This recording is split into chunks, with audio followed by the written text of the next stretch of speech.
Wait! Honorary Knight! And Paimon, the best guide in Teyvat. I humbly beg for your assistance. Whoa. Did Paimon hear that right? Is Paimon finally starting to make a name for herself? Oh, wait. Haven't we met? That's right. I'm Bernhard, a member of the logistics company under Captain Hertha. Normally, I would hope to become better acquainted before asking for a favor like this, but time's running out, so I really have no choice. Please help me rescue the charity event.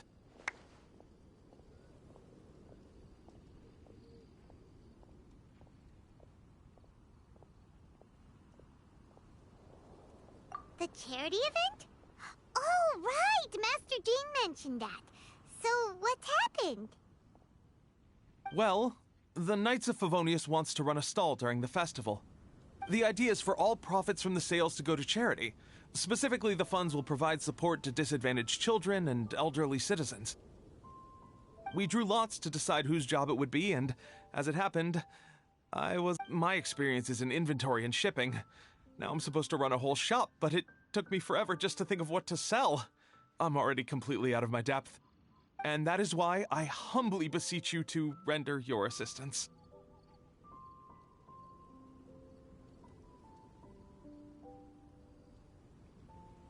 Yeah! Also, so you said this is to help out the kids and old folks of Mondstadt, right? Sounds like a great cause!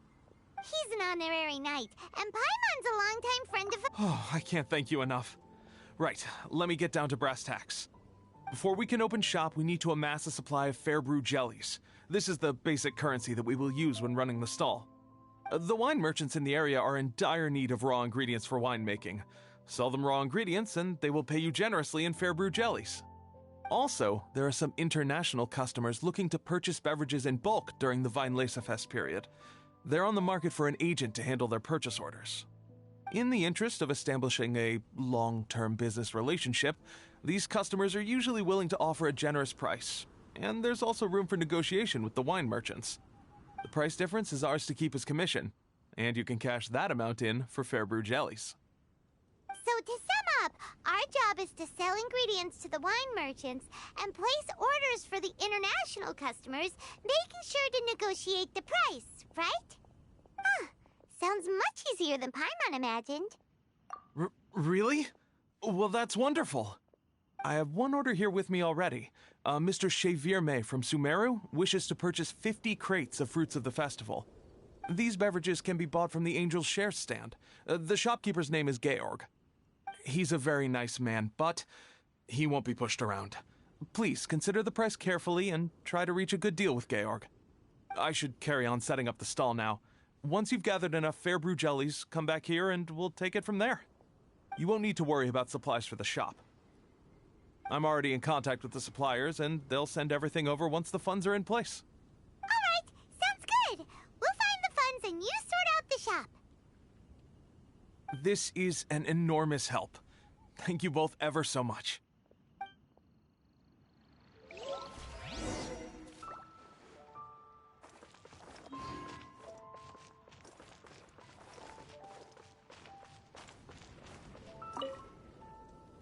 Georg. We're Shavirme's agents. He's asked us to order 50 crates of fruits of the festival for him. Oh? Did you say Shavirme? He's a regular customer of mine. Always orders around the same amount each time. But I digress. What price are you offering this year?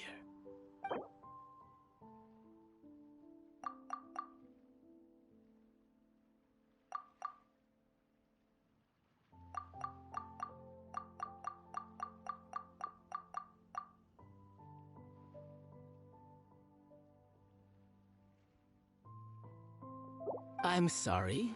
Did you even speak to Shavirme before deciding on a price? You must be joking. That's much too low.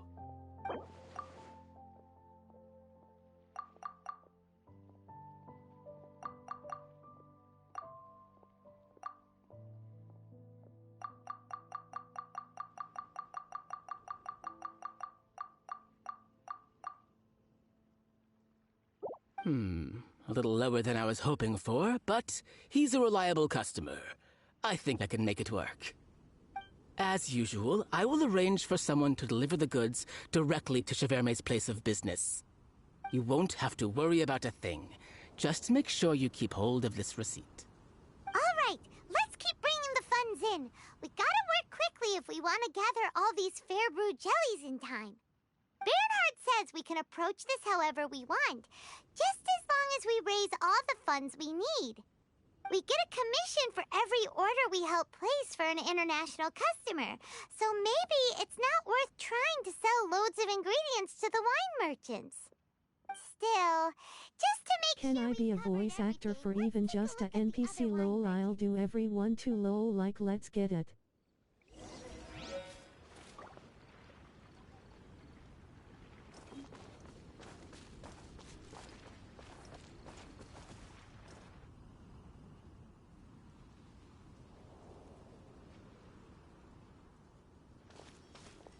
Traveler, Paimon, you're here!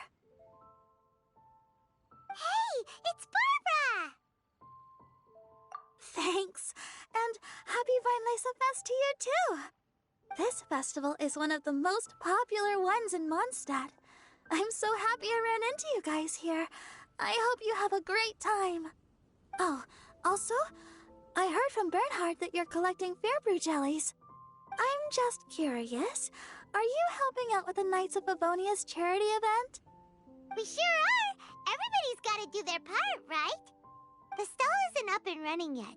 We're busy raising funds so they can open for business. There's sure to be a bunch of other problems to deal with once it's open, but whatever comes up, we'll deal with it. Wonderful! They're lucky to have you.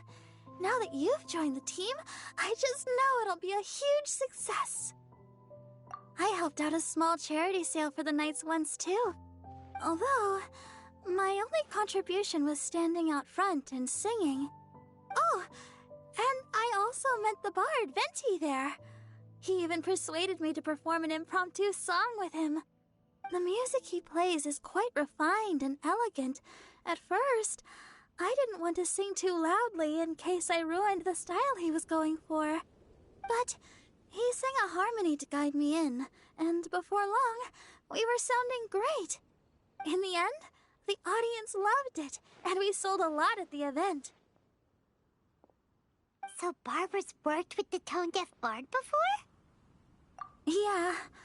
Too bad we couldn't fit it into the schedule this year. The Church of Favonius wants to hold a sung poetry event somewhere with a nice view during the festival, which means I have to go to rehearsal.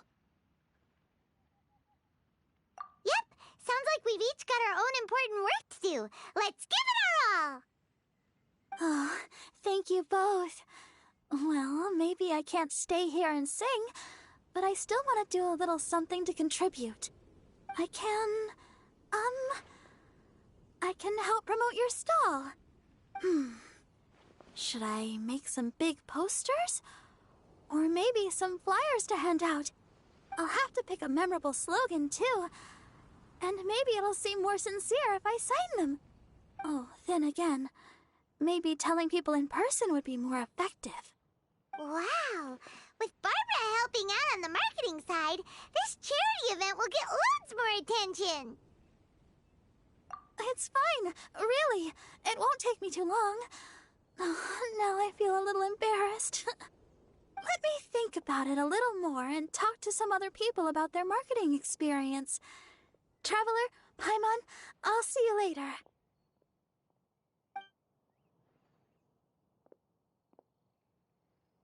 And, the Knights and the Church of Favonius are really proud of you. Aw, thanks! We'll do our best. Paimon's even more motivated than ever now. We gotta make sure we do a really great job here.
Time to go.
I'm selling crack at high prices.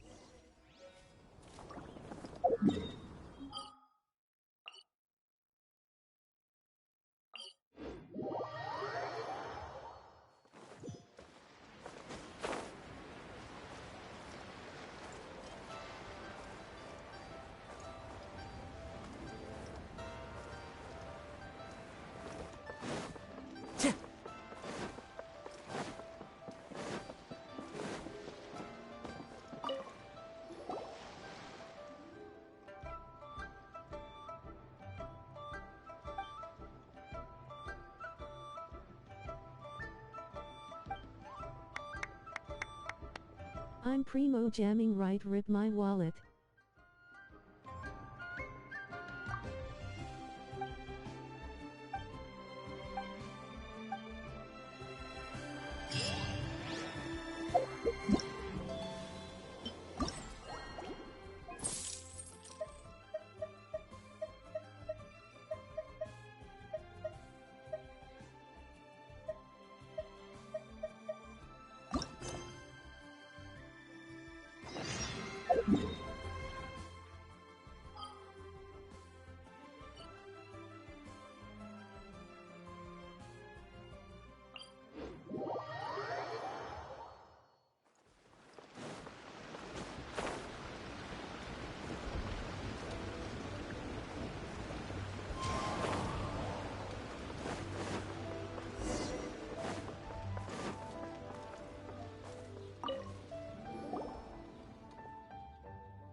Try the Looks like we've got enough funds now.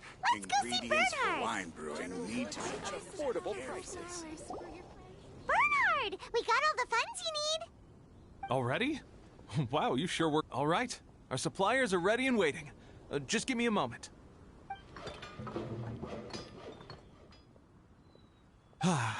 What do you think? Not bad, huh? Of course, if you're in a creative mood at any point, feel free to read. It's great. Really looks the shop definitely needs a name though. How about Favonian Goodies? Paimon will take that as a compliment. Okay, Bernhard, so what do you need us to do next? Gathering the funds was a monumental task. It must have been very demanding. So don't worry about all those other menial things that need doing. I'll handle those. You both have more experience than me. It'd be great if you could figure out the more managerial level things like our sales strategy, SOPs, USPs, QC principles, KPIs. I've got to be honest. I hear other store owners using these terms, but I can't say I really know what they mean. I just know they're important, which means they're probably best dealt with by you. So in other words, we'll be the shop owners who make the big business decisions, and you'll be the shop assistant doing all the actual day-to-day work? Yep. My strength is in execution. Your shop, your rules.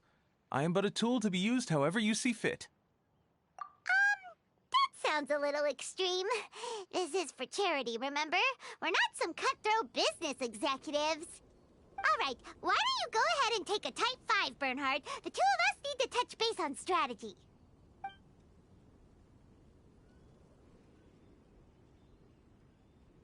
Okay, we have a clear corporate mission statement. Our goal is to become the best darn snack shop in the whole festival market. Now let's all prepare to give 110% as we receive our first customers. Traveler? Paimon? What a surprise! Mona and Fischl! You came to check out the market, huh? One was wise to follow one's intuition and ask Lady Magistus to join the Prinzessin on a tour of this folk festival.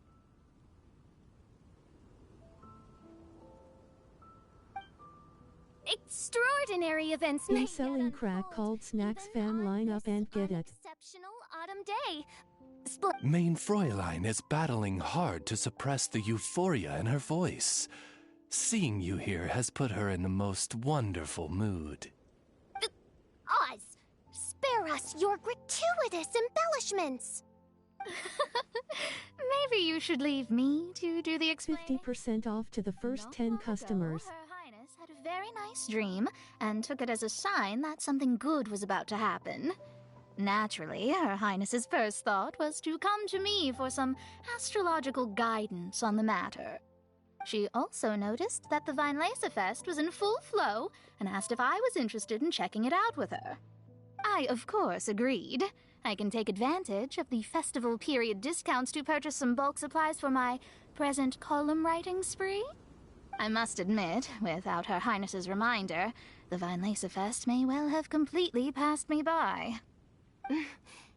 Lady Magistus, might Her Highness remind you that the dream of which you speak occurred no less than 9 days ago? And that only after awaiting Lady Magistus's return letter, in vain for all this time did one have no recourse but to rap most furiously upon the door to thy abode. Wait. It's been 9 days already? 9 days! Where did the time go?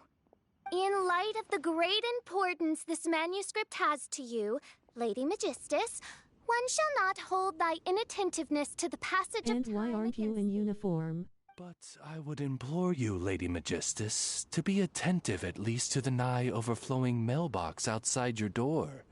There appear to be many others whose letters go unanswered. Wow, Mona. You were so immersed in your research that you forgot all about the time, stopped checking your mail, and almost missed out on a huge festival. Anyway, time is of the essence. I have a lot of bulk buying to do. Speaking of which, it's quite a surprise to see you running your own shop. And a snack shop at that, the most important kind. Oh, actually, we're just helping someone else out. Feel free to browse around. Let me think. Can you recommend anything that, goes well with a drink? Sure can. If you got the hangries, then look no further. Just stop by and check the menu. Wait a sec. Goes well with a drink. Uh-oh. Is the riding going that badly? You know drinking isn't gonna solve your problems, right? As it happens, Main Fräulein has been visiting Mona quite frequently as of late. It is possible that Lady Magistus is feeling the pressure from the constant interruptions. Huh? Oh, no, it's nothing like that. This has nothing to do with drinking or with Fischl's visits. You all need to calm down. Ugh. Recently, Her Highness invited me to Gonna try buy her a signature drink. cold-cut platter. Sorry, I mean Die Heilige Sinfonie. It had such a unique taste, and every bite was so sumptuous. Before I realized it, I had finished the entire plate. Wow. Well, an empty plate is the highest compliment you can give to the chef. Die Heilige Sinfonie is an excellent dish. It's filling, full of energy, and has a long shelf life. And, if I'm not mistaken, it's often paired with alcohol, yes? No wait, Mona It Rich, is she in need to almost buy a every me a respect drink. a far superior dish to the so-called satisfying salad. The sole exception being the steep price. Fortunately, however, the Weinlese Fest is upon us, a festival during which not only are wines sold at discounted prices, but also wine-related food products. This opportunity is a godsend. I cannot let it slip by. Rejoice, Lady Magistus. That dish was but a spontaneous creation, hastily made in a moment of need while on a royal excursion. You shall have many opportunities to enjoy far finer culinary delights than this. Main Fräulein means to say that this dish represents a mere fraction of her full capabilities. But of course, far be it for me to suggest that the true breadth of Her Highness's culinary brilliance can be displayed in a single dish. However, I cannot expect the sovereign to serve her subject. What I mean is, I can't keep letting you cook for me when you're a guest in my home. At the very least, I should have something more than salad in store for when people come around. With any luck, I'll be able to find something to your taste here. Huh? Mona, is that really what this is all about? Main Fräulein, might I suggest alternative phrasing that would be more faithful to your style? Perhaps, long had I foreseen this, or thou needst not fret over thy affinity for salad. Most indeed, Lady Magistus. You have long since earned the recognition of your prinzessin. Devote yourself to deciphering the secrets of the starry sky. You need not spend precious hours in search of additional ways to delight me. Don't worry. I won't always be as busy as this. It'll be quite nice to work on some other skills when I have the time.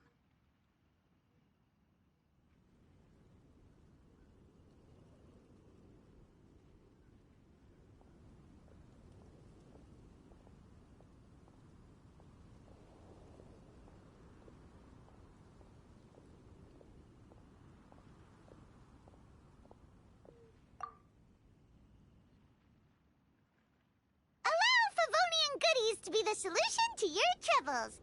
In addition to our range of ready-to-eat drinking snacks, we also have a wide variety of semi-prep dishes for sale. Why not get a few of each kind? Finishing off these ready-to-cook meals at home is easy as pie, takes no time at all, and can help you improve your cooking skills. Then, once you have more time on your hands, you'll be ready to challenge yourself with some trickier dishes. We can even come and help if you want. The Traveler is really good at cooking. It'd be no problem.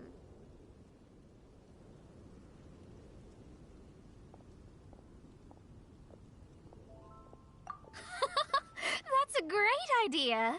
I'm almost tempted to increase my budget now.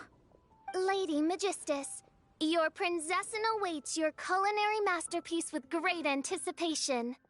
But please keep Paimon's suggestion in mind and allocate your time wisely.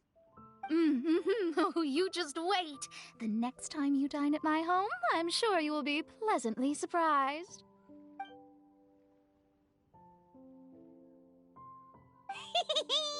Favonian Goodies has just completed its first sale!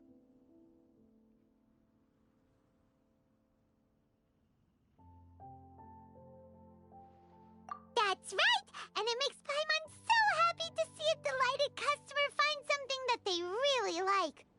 Oh, Paimon never knew that selling things to people who need them could feel so fulfilling! Looks like being a shop owner is a pretty cool job after all. Alright, let's keep up the momentum and get our name out there!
Slowly.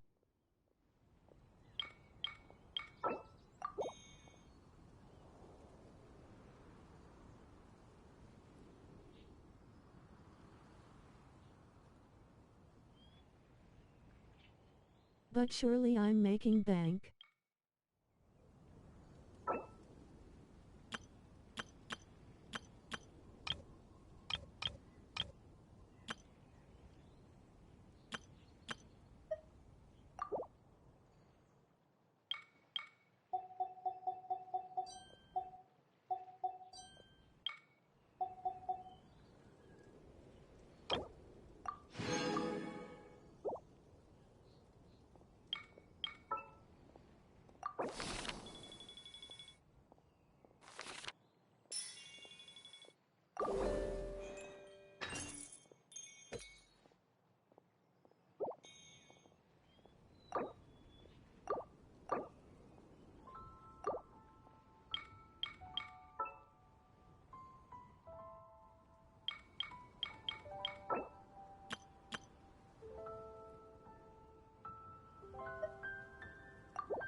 This scenery is wonderful. Surely enough to convince anyone to become a wanderer.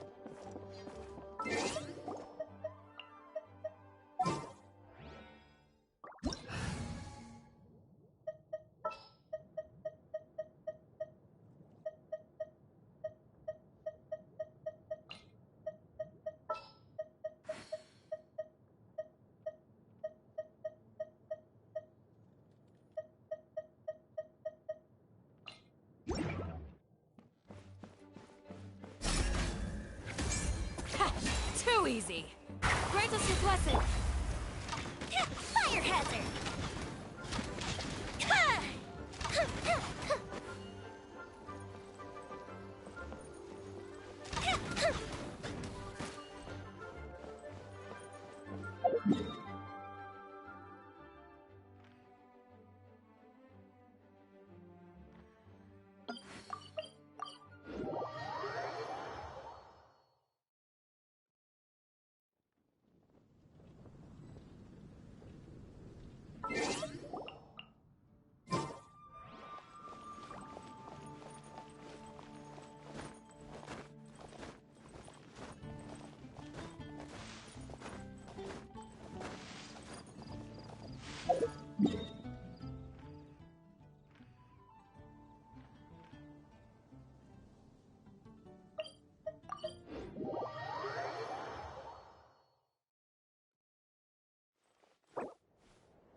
A shield is not enough to protect the most important things. That's why I must also wield a spear.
Do your worst! Time for a light show! Here come the fireworks! Take that!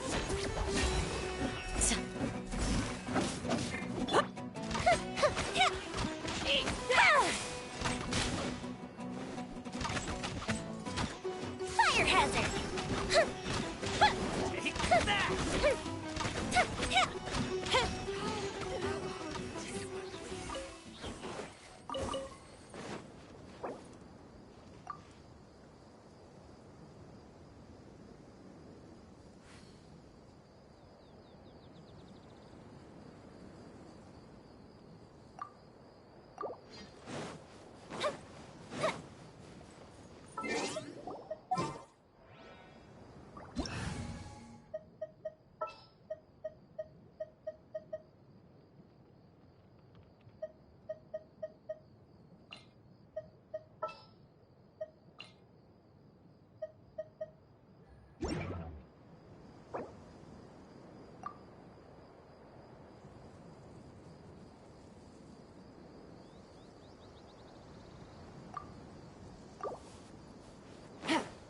Take it easy.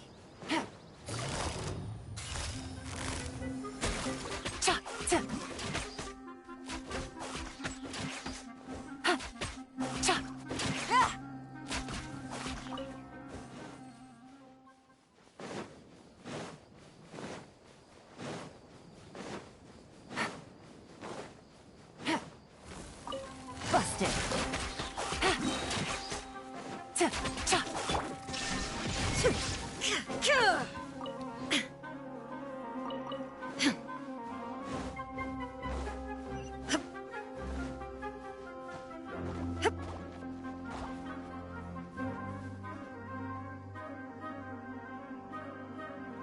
Hold the line!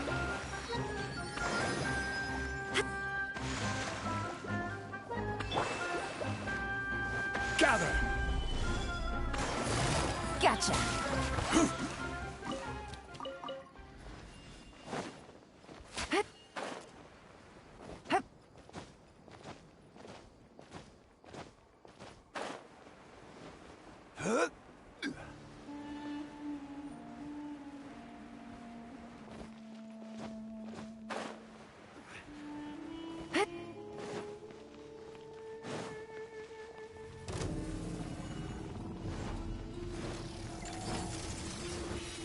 Here comes the catch.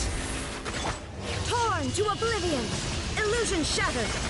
Rebuild! Billowing surge!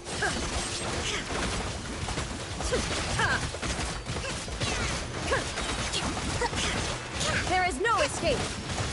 This is order. Now you shall perish. Let's move out. Shine down.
Respect must be given to the will of every creature. Each fish in the ocean swims in its own direction.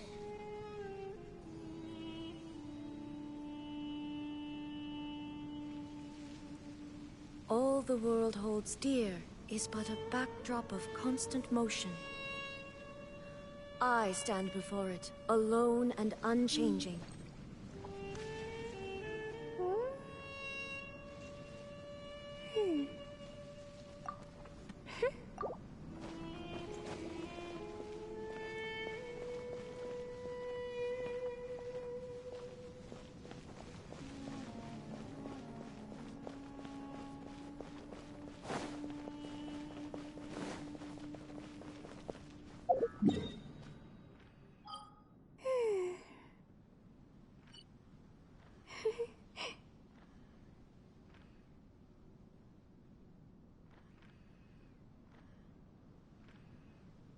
The world remains constant over the centuries, but human life is like the dew at dawn, or a bubble rising through water. Transitory.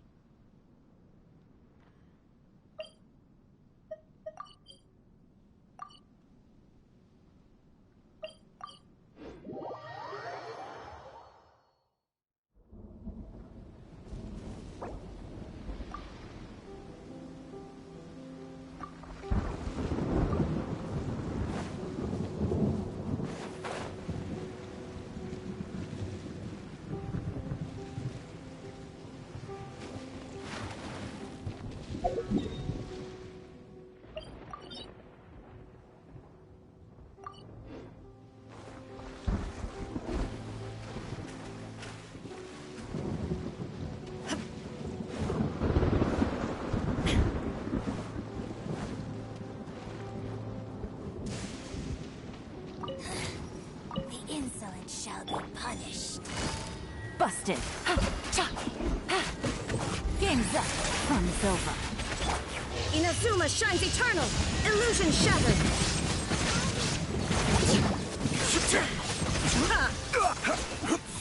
Winter shall eventually come.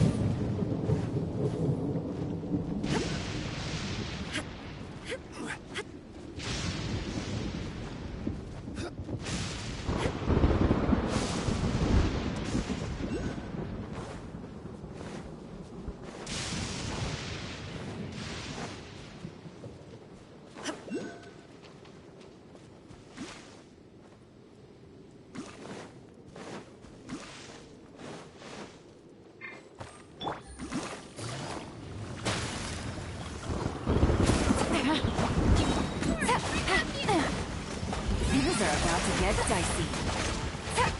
Shine down!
Order rebuild! guide you! Now you shall perish! Illusion shattered! Rain outlines your fate.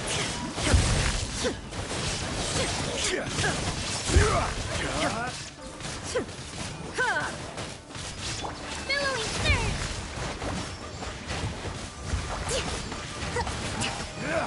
Solidify! Allow me! Torn to oblivion! There is no escape!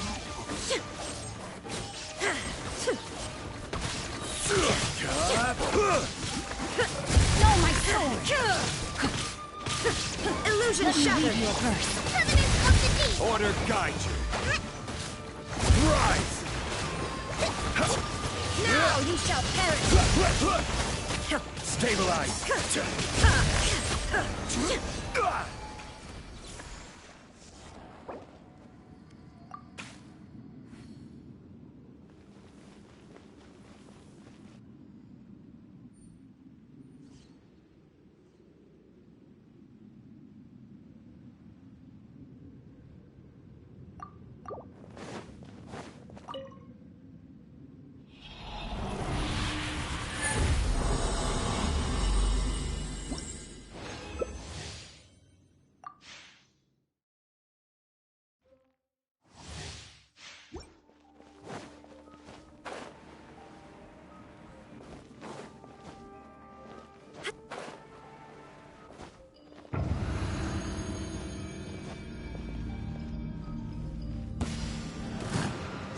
Gather!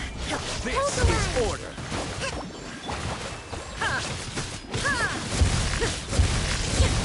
Torn to oblivion!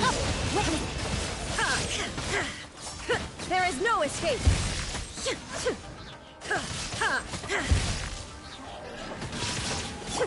Torrent, bring refuge!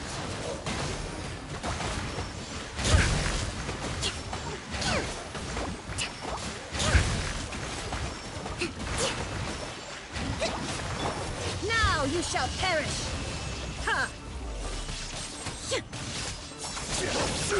Illusion shattered!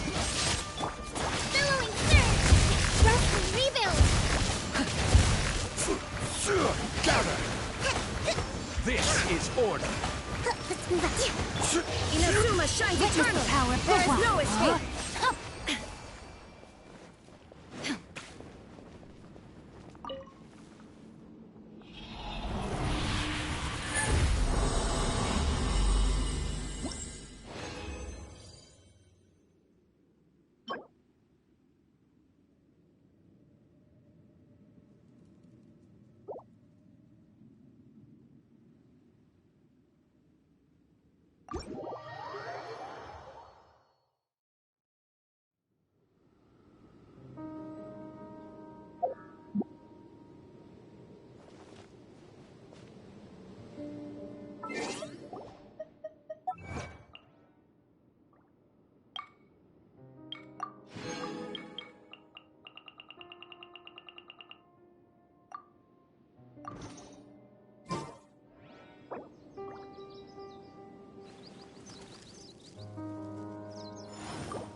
All the world holds dear is but a backdrop of constant motion. Osmanthus wine tastes the I same stand as I before it, remember. alone and unchanging. But where are those who share the memory?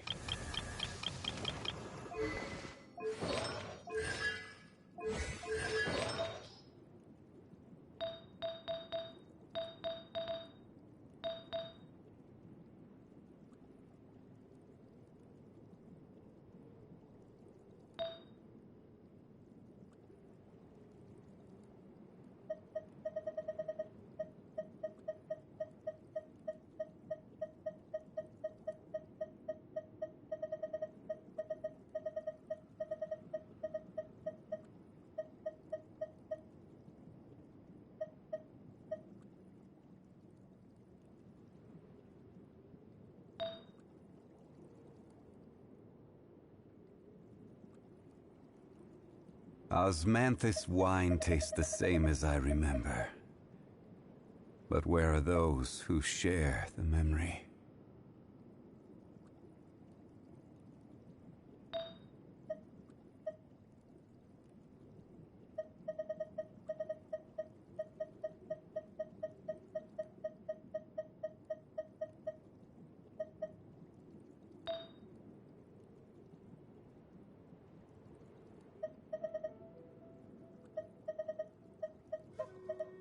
Every journey has its final day. Don't rush. The world remains constant over the centuries. But human life is like the dew at dawn, or a bubble rising through water. Transitory.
One with nature.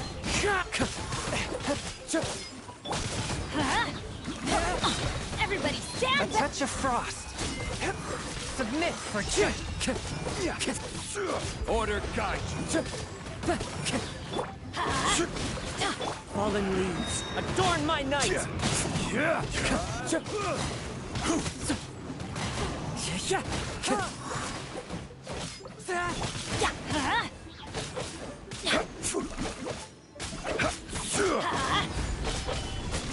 Wind strategy. As one with wind and cloud. Teamwork is dreamwork! Huh?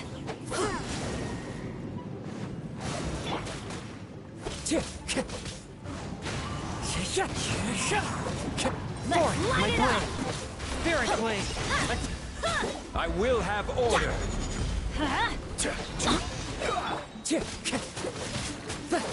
Gather! Let's light it up!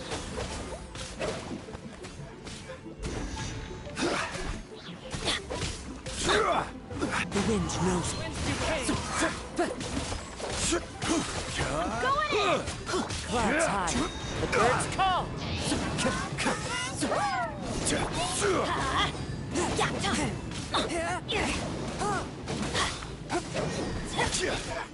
Solidify.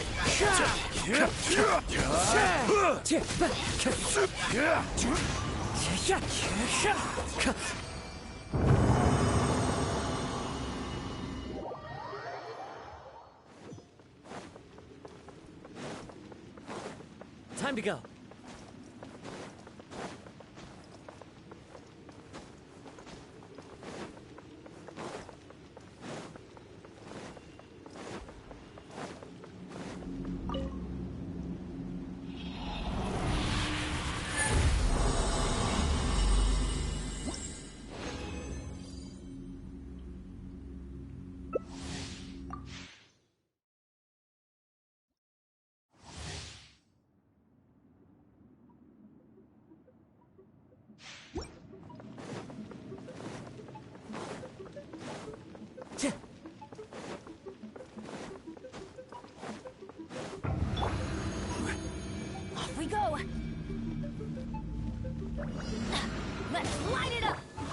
with nature.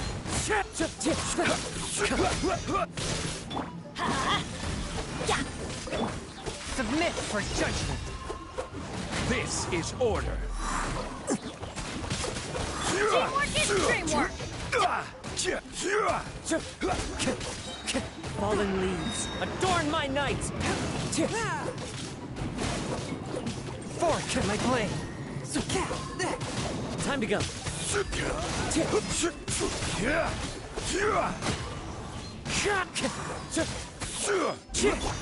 Let's light it up! Swift and merciful. Spirit blade. Order guide you. Everybody stand back! Forth my blade. The wind knows me. Time to go. As one with wind and cloud. Let's light it up! Adventure!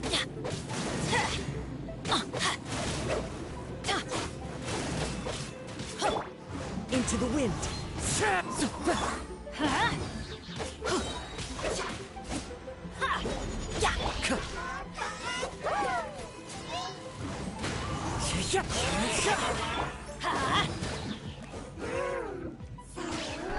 Teamwork is dreamwork!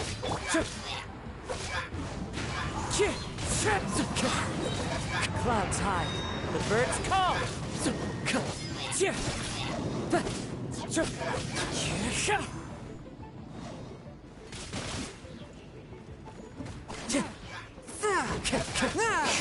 One with my blade.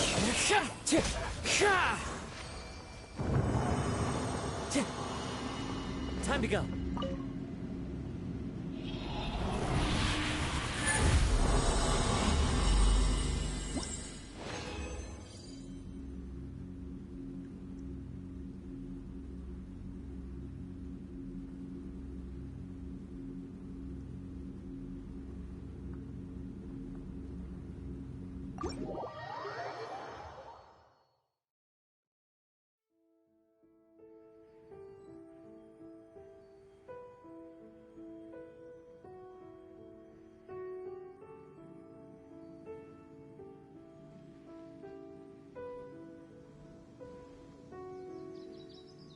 Osmanthus wine taste.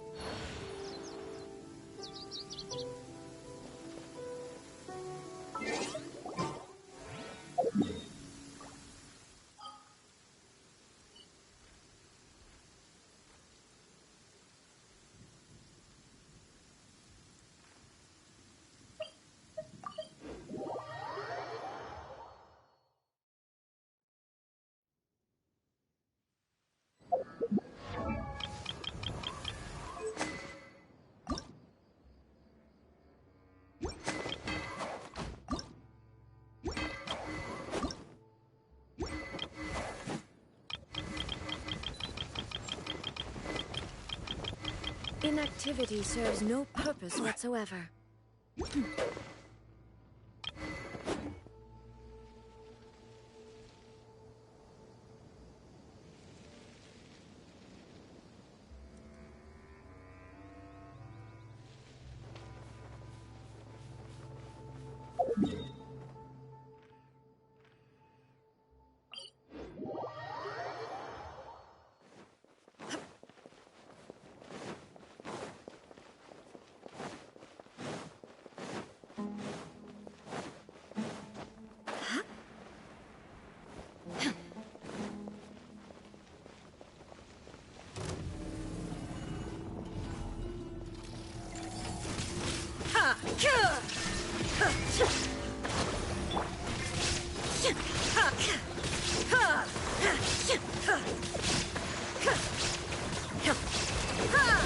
Shine down!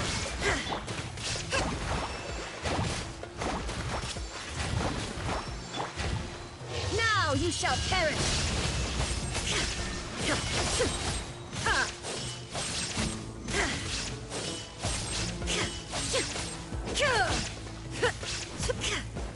Illusion shattered! Torrent, bring refuge!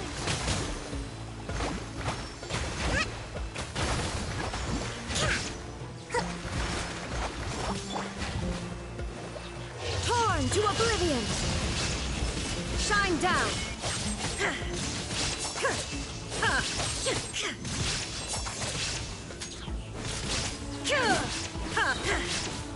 There is no escape!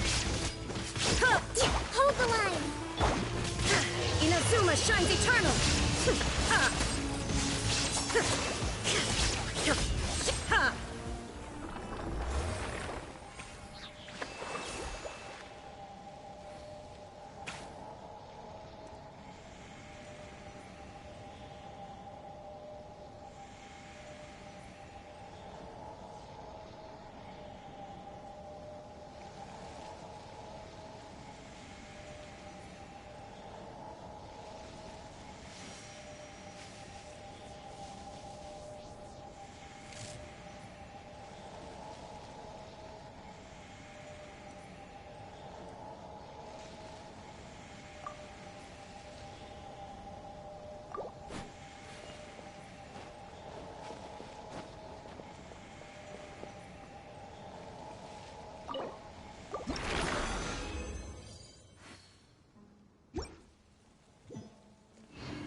The world remains constant over the centuries, but human life is like the dew at dawn, or a bubble rising through water.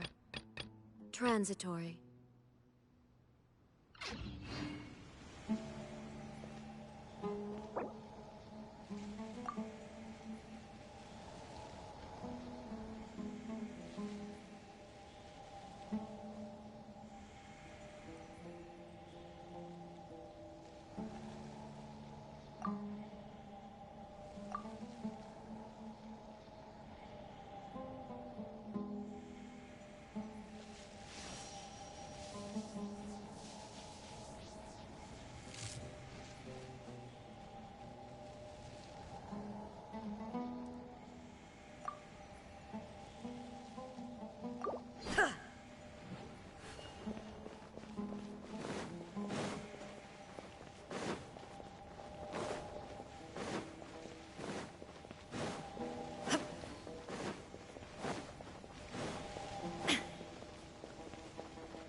Inactivity serves no purpose whatsoever.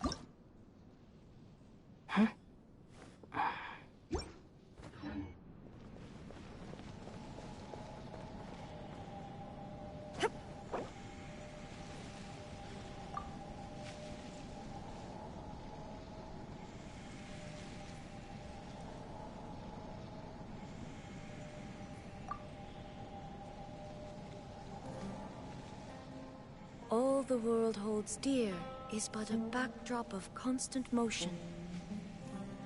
I stand before it, alone and unchanging.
Solo finish lol.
The world remains constant over the centuries, but human life is like the dew at dawn, or a bubble rising through water. Transitory.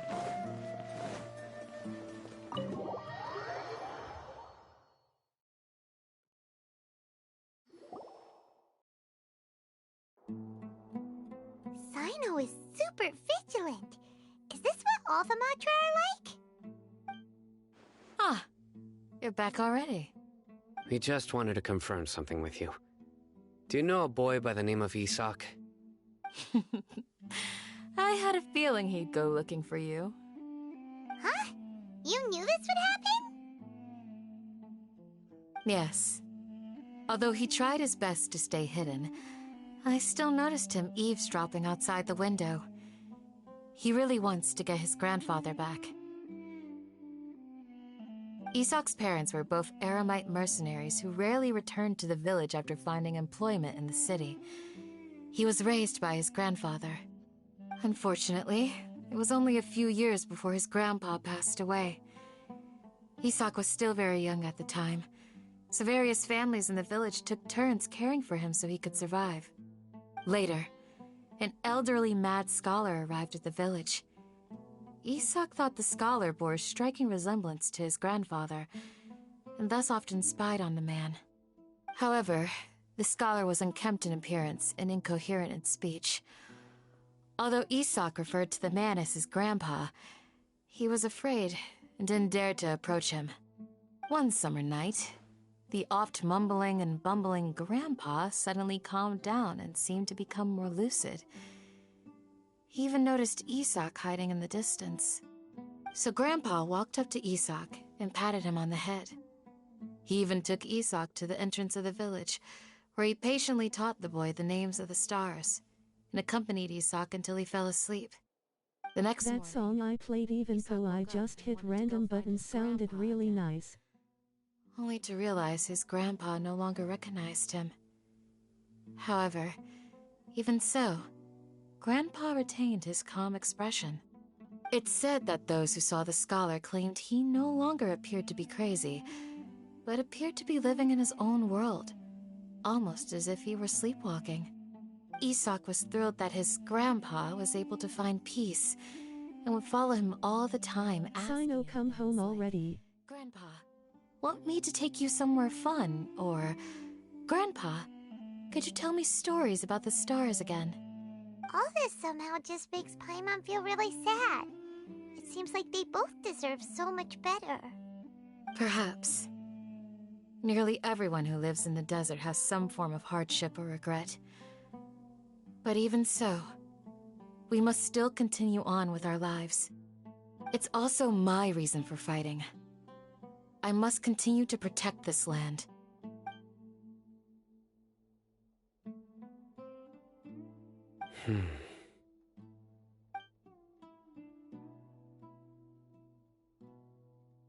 Maybe the people have always had a considerate god watching over them. Huh? What did you say, Sino? No, nothing. As long as Isak keeps his word and doesn't get in our way, we can take him along. Perhaps you are more compassionate than I gave you credit for. Please accept my thanks on Isak's behalf, Sino.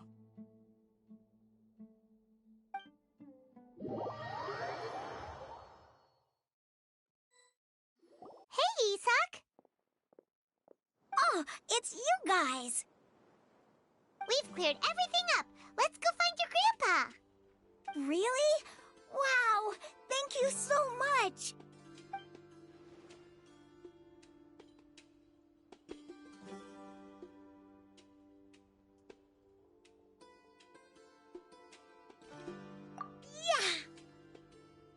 All right. Let's ask the local residents some questions first.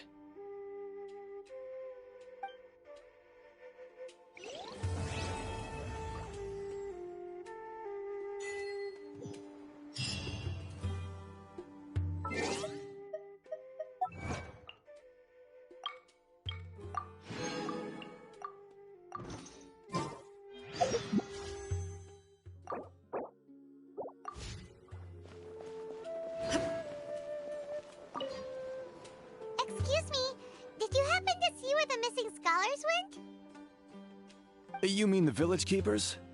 Oh, let me think. When I was eating dinner the other day, I saw one of them by the side of the road, muttering away and eating mushrooms and tree roots. They shouldn't go around eating that kind of stuff.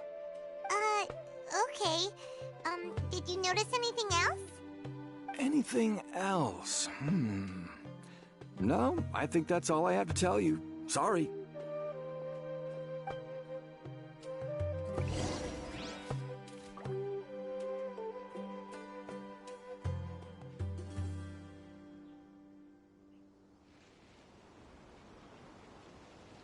All the world holds dear is but a backdrop of constant motion.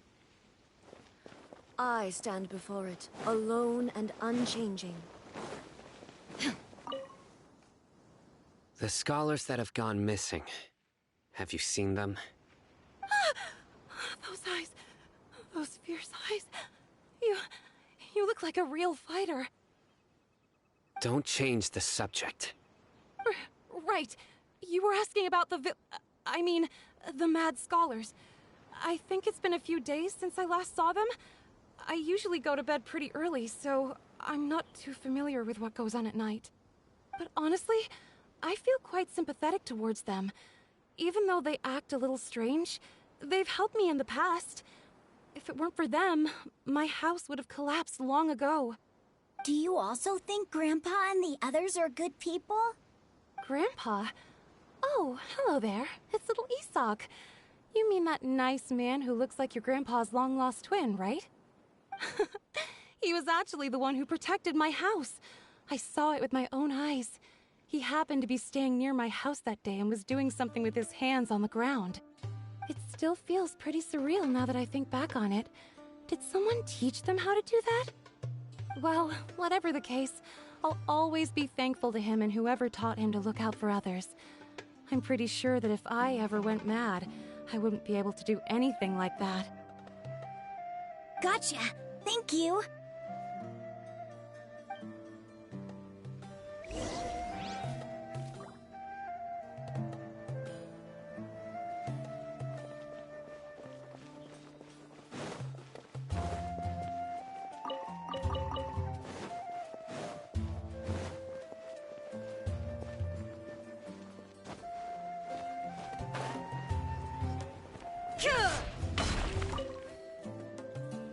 Sir, have you seen my grandpa recently? You know, the one who likes to sit and space out near the village entrance. Oh, well, if it isn't Isak. Oh, your grandpa, huh? It's been a while. The last time I saw him, he was spacing out by the road as usual. I went and asked him if he'd like any of the food I had prepared, despite my wife's protests. Like many people, she's really quite terrified of them. And speaking of my wife, she's still always complaining about how I don't make enough mora. Might explain why she's always mad at me. Oh, thank you. Thank you for taking care of him. It was nothing. You're looking for him, right? Did he go for a walk and get lost? Yeah. That's no good. Well, once you found him, come by my place again and I'll cook a little something for the both of you. I've known you since you were very young, so as far as I'm concerned, you're family. Please feel free to come by anytime. Wow, what a nice guy! Okay, thank you, sir. Huh?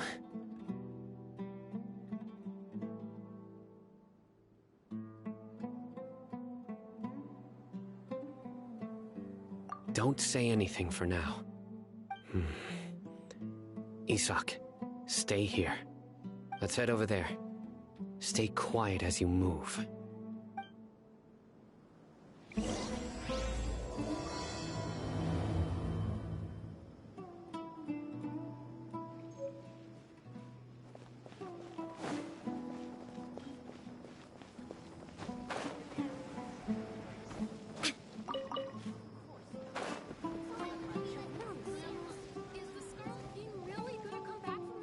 Listen, see if you can make out what they're saying. Have you heard? The mighty Scarlet King, the sovereign of our faith, will soon return to this world. Yes, of course I have. The Scarlet King is the one and only true ruler of this land. I've never believed in any other gods. Still, you say he's coming back, but it sure doesn't feel like life's about to change around here anytime soon. What's your proof? Haven't you noticed? The village has been getting more deranged scholars than ever. Delavar was saying that many people also went insane just before the fall of the Scarlet King's civilization in ancient times. We don't quite know why, but it seems like there's some sort of connection between insanity and the Scarlet King. Isn't it a sign of the Scarlet King's power that all the mad scholars have disappeared? If you ask me, they must have been chosen as the final sacrifice for the Scarlet King's resurrection. Huh. Now that you say it, that does make some sense. Does this mean our lives are finally going to take a turn for the better? Exactly. Those city folks will get what's coming to them. Now, repeat everything you've just said from the very beginning. Huh? Who are you? Where did you come from? My patience is running thin. You heard what I asked.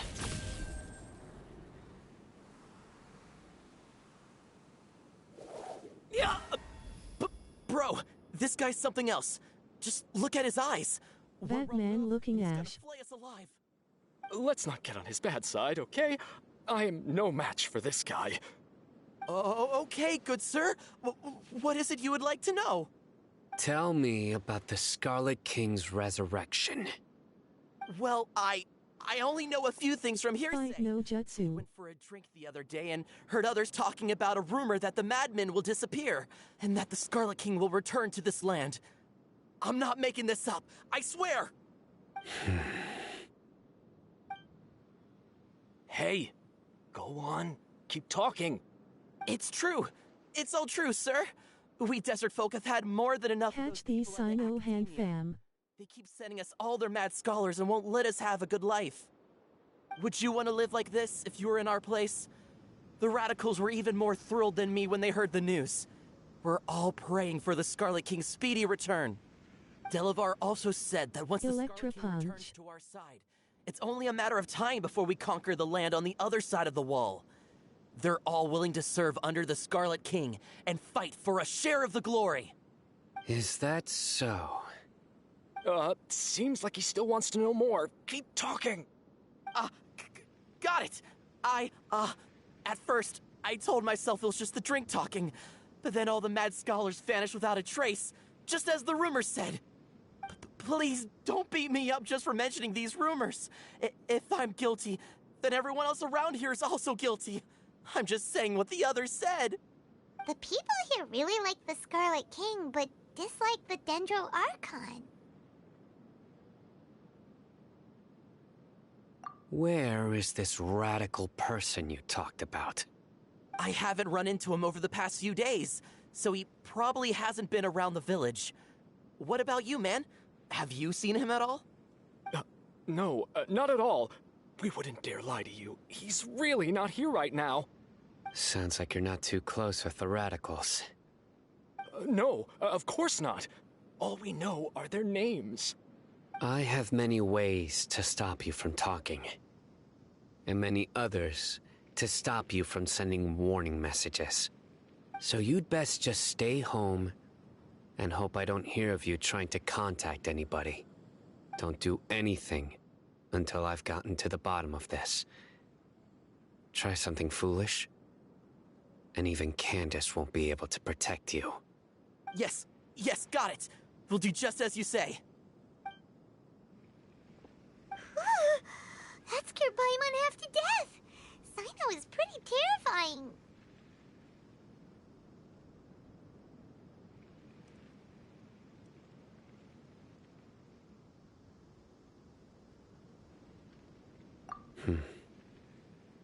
He didn't try to reassure us at all. It's like he's used to hearing that. Oh, Paimon bets lots of people have told him that before. I heard that. Sorry.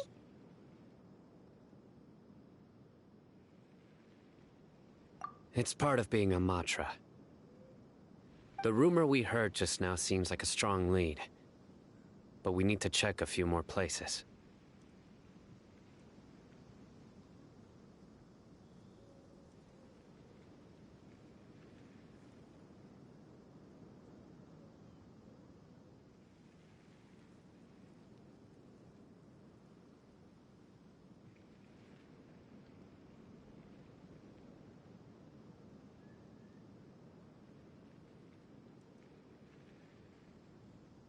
Very well.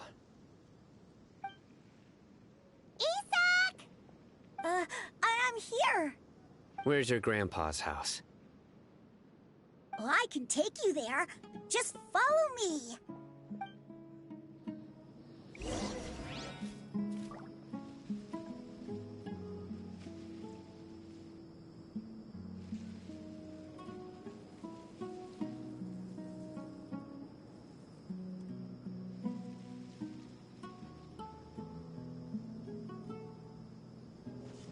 Join the Eremites and embrace a wonderful new life.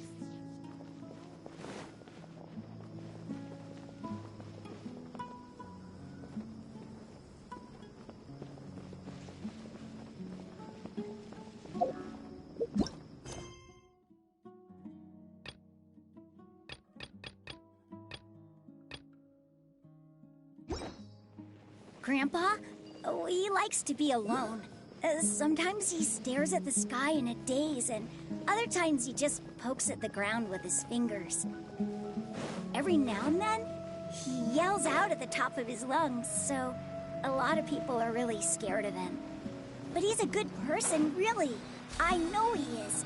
I swear, he's just like my real grandpa.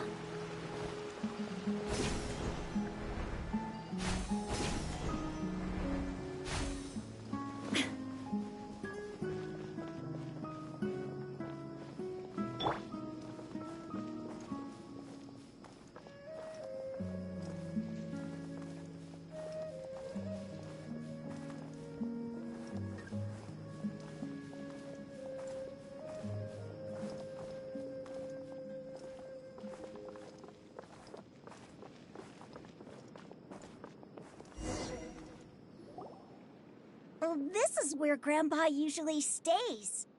There sure isn't much here. No. Incense? Please don't say it's the same one as before. But are you okay? Are you getting dizzy or need to lie down? There's a scent that you can sense, but I can't. A certain traveler here once passed out from that smell. Thankfully, Tainari saved the day. And then he gave us a long lecture to explain all about how it worked. So, you know Tainari? Huh? You know him too? Are you two friends? Yes. Now that I concentrate, I can also make out the scent of incense. Wait, surely Tainari didn't lecture you too? No, no need. Did you first encounter this scent at Tainari's house? In the forest. From a scholar.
What are you looking for, Sino?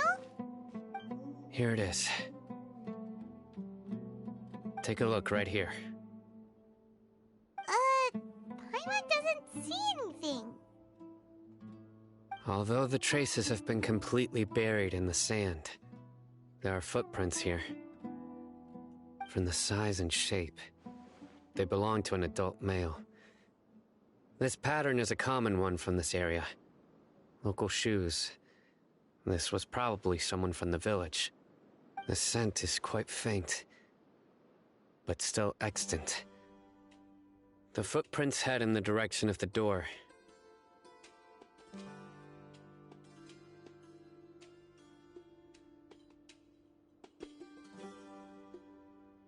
But who would come looking for Grandpa?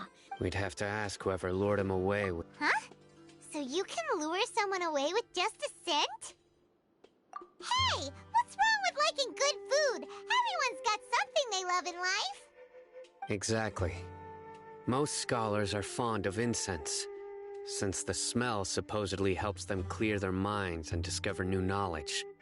Even deep within the clutches of madness, they still yearn for their knowledge-seeking days, and will follow the scent whenever it presents itself. No, Grandpa. So, someone's taking advantage of their weakness? Huh. Still, why would anyone want to abduct all the scholars? Are the rumors really true? Could the disappearance of all the mad scholars have something to do with the radicals? It's highly likely. Please, you have to save my grandpa. Grandpa's never done anything wrong. Please help him. Sounds like we'd better help get him back. Don't you worry, Isak. We won't let whoever took him get away with it. Let's head to Aru Village and inform Candace and the others about what we learned here. After that, we'll set off to find the scholars.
Follow the wind.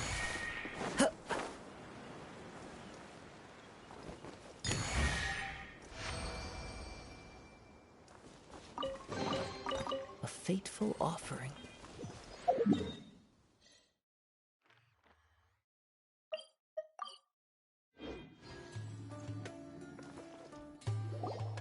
Right. The darker fabric definitely looks a lot better. That'd be my choice, too. We're back, Candace! We've got a lot to tell you. Ah, welcome back. Sounds like everyone's friends already. Oh, Dia's here too! You bet. So, everything goes smoothly? Reasonably. Alhaitham didn't go with you? We haven't seen him at all. Huh. I saw him around the village entrance earlier and figured he was investigating with you. I guess he must have gone off on his own. Did you find out anything useful?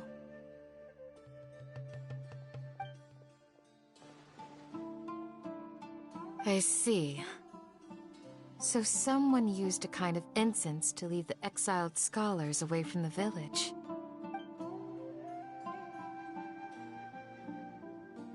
The resurrection of the Scarlet King? First I've heard of it. Far as I know, the kind of incense you just mentioned is only popular beyond the wall. Scholars are fond of it, but as you can see, there aren't many scholars still studying around these parts. No seller would be able to make a profit here. Not to mention, making incense is a labor-intensive process. You won't see anybody in the desert with the patience to make or sell something that requires that kind of effort. It seems someone from beyond the wall must have been supporting this. Makes sense. I want her. So what should we do then? Do we go back to the academia and search for leads there? If it was any other day, that would be your next logical step. But today, you've got me on your team, so you get an extra tip. Didn't you say that the villager got his news from the tavern? Well, I also like to drink at the tavern. First multi-weapon user. About these radicals he mentioned.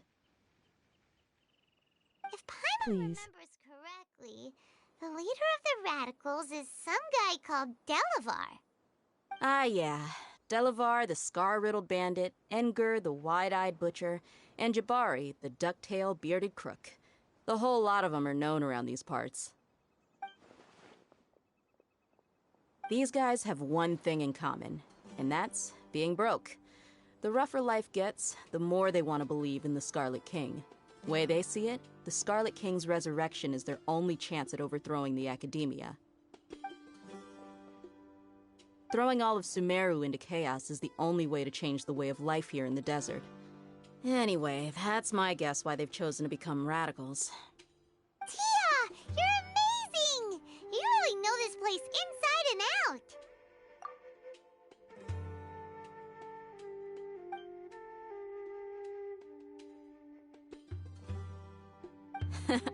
No merc can afford to slack off on gathering intelligence. Every more I've spent in the tavern has been a valuable investment. Let's head out. Now hold on, you're staying right here, Sino. Why? Aru Village is not a big place. Outsiders stand out here like a sore thumb. I'd bet word about you has already gotten out. The desert is unforgiving, so the way of life here is also a lot tougher than on the outside of the wall. You survive on making connections out here. Compared to you, mercs like me are just third-rate amateurs. I've got no actual fighting skills to speak of, but that also makes it a whole lot easier for me to gain the locals' trust. I need to go around and ask some questions, but it'll be difficult if you're with me. Fine. Good. Then we've got a plan. The Traveler and Paimon will go to Caravan Rebot with me, and we'll try our best to figure out where the Mad Scholars have been taken. Sino, you'll have to stay in the village and continue investigating on your own. Alright, sounds like a plan! My beard hair is long.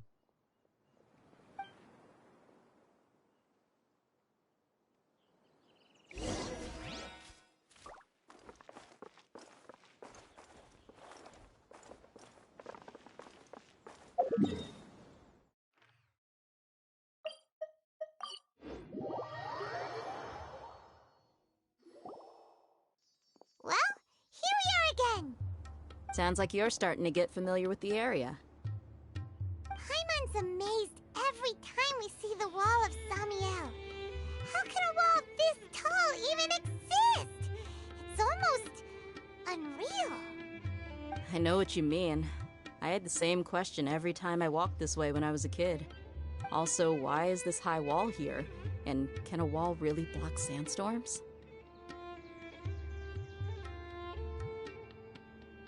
It was only after I grew up that I realized the Wall of Samiel isn't just there to keep out the sandstorms.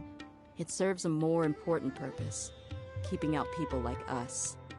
Sumeru is run by wise and mighty sages. To them, us desert dwellers are nothing but tools that can be used and discarded at their whim. We're cheap labor, like livestock, but easier to control. Nothing more.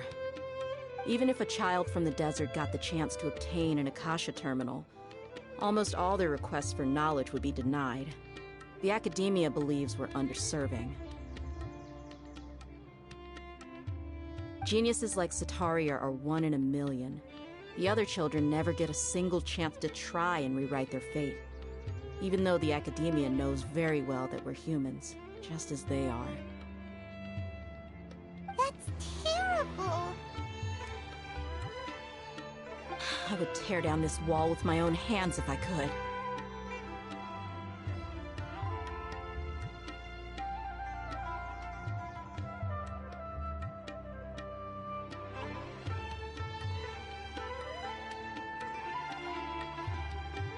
Hey, Thea. You're not thinking about doing anything scary, are you? No, not at all. This place just gets me thinking, that's all. Besides, we're here to procure information, aren't we? Yep, we gotta catch those... Shh. Caravan Rebot is crawling with people, so be careful what you say. We don't want anyone to find out what we're here for. Our mission started the moment we arrived here. Let's go check out the tavern. Maybe we'll find someone I know.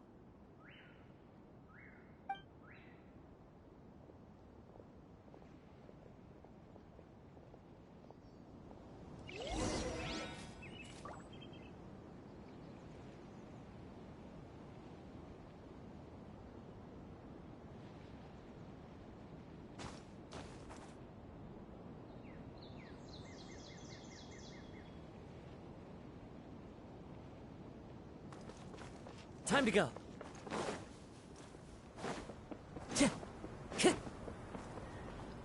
Just our luck. None of them are here today. You mean, you don't see anyone you know? Dia, is that you? What a coincidence. You here for a drink too? Zaki. Finally, a friendly face. Oh, and who do you have with you here? Guests from another land?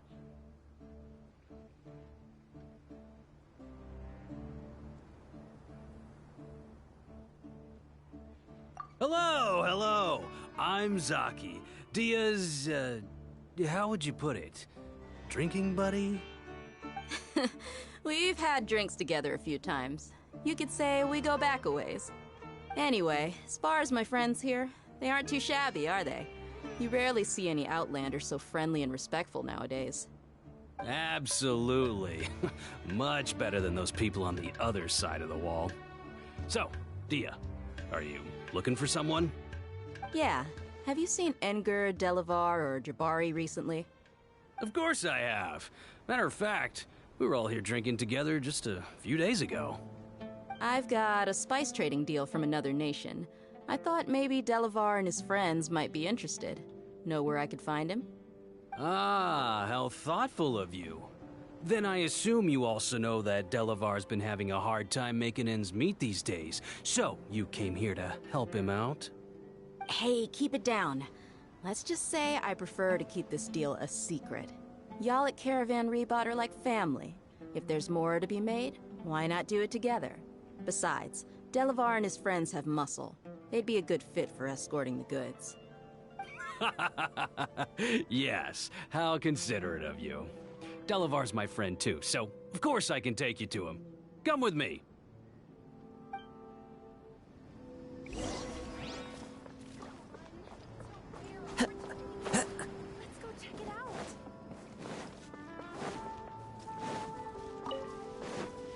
Time to go.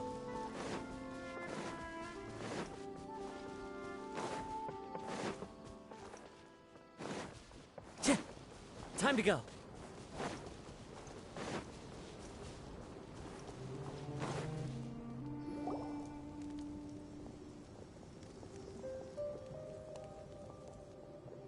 Are we there yet?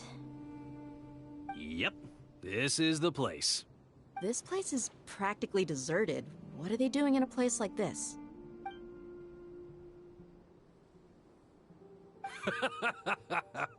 Why don't you take a guess? Go on, a wild stab in the dark. You're like lambs to the slaughter. Oh no! It's an ambush! What's this all about, Zaki? Come on, Dia. You really think we didn't hear about what you said back in Aru village? The boys have kept a close eye on you from the moment you set foot there. Not only do I know that you're looking for Delavar, I also know that you've teamed up with people from the Academia to look for the missing scholars. So, you've been watching us from the very beginning? Uh-oh. I knew leaving Sino behind was a mistake! And you left the strongest one in the village, didn't you? Who do you think you are? You really thought we'd fall for your little business deal nonsense? So you and Delavar have been partners all along. Dia, I guess it's only natural for a traveling mercenary like you to be out of the loop. Those of us who hang around the tavern have stronger bonds than you think. But you got one thing right. We're all looking forward to an uprising in Sumeru. There's nothing more we'd like to see than the desert folk overthrowing the Academia. If that's the case, then I'm sure Delavar wouldn't miss a second of it. I'll be honest with you. If it weren't for what you said in the village, your little monologue about the Wall of Samiel would have convinced me that you're one of us. Delavar. And Engur, you're here too, huh? Long time no see, Miss Mercenary. You should have known the traitors are what us followers of the Scarlet King despise the most. Dia, I thought that you, a fellow desert dweller, would understand that the Scarlet King is greater than the Dendro Archon. Little did I know, you don't deserve to join us.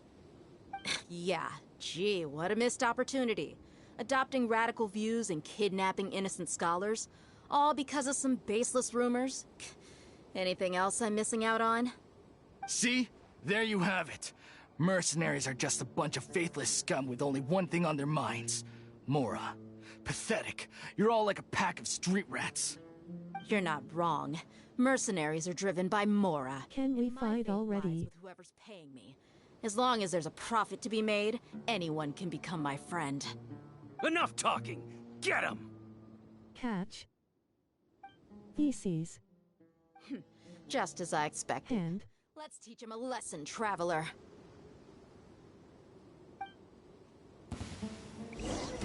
Following order. New Village knows it. Illusion shattered!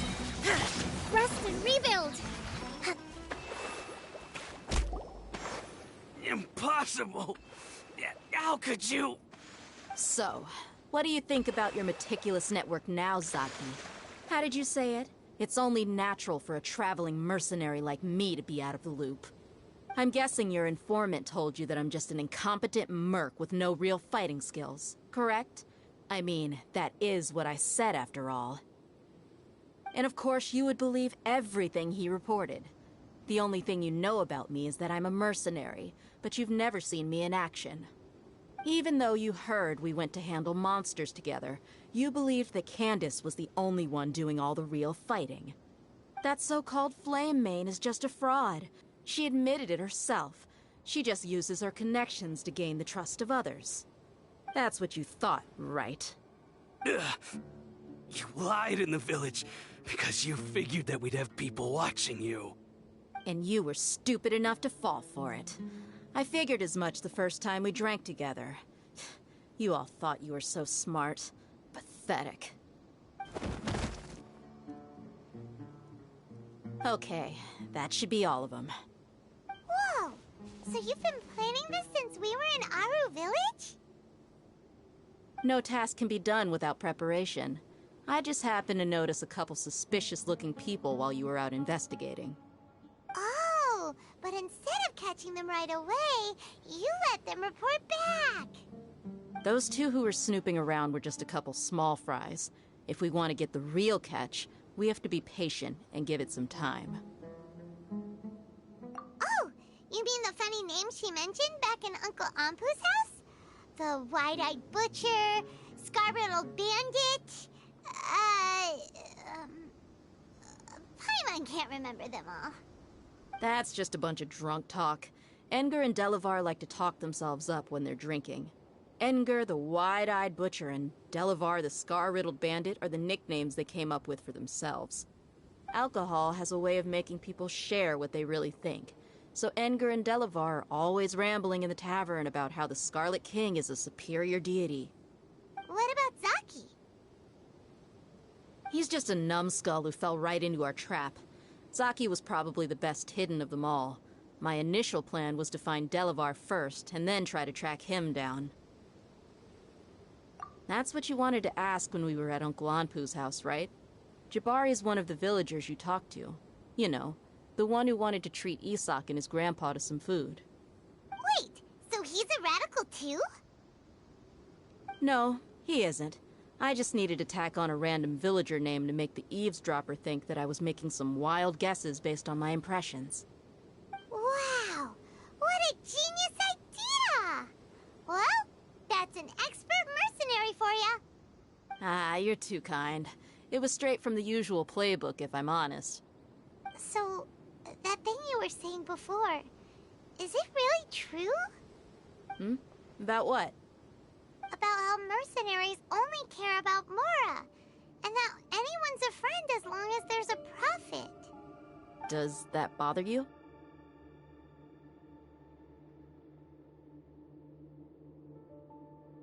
What makes you so sure? Dia, do you dislike the Dendro Archon like the other desert folk? You two are pretty sharp. No, I don't have anything against the Dendro Archon. I've heard a lot of nice things about the Lesser Lord from Dunyarzad. I can understand her devotion and gratitude. Dunyarzad's just an ordinary person. There's no way a god would be so involved in the lives of everyday people, unless they were truly compassionate. I've begun to realize that the sages are behind everything that's happened recently. The Radicals' blind belief in the Scarlet King, making the Dendro Archon out to be an enemy. It's all the Academia's trickery. But I see through it all. And unlike them, I can never be hostile towards anyone who's never done anything wrong. Dia. Anyway, looks like we're done with business here. Traveler, lend me a hand. Let's tie him up and bring him to the village.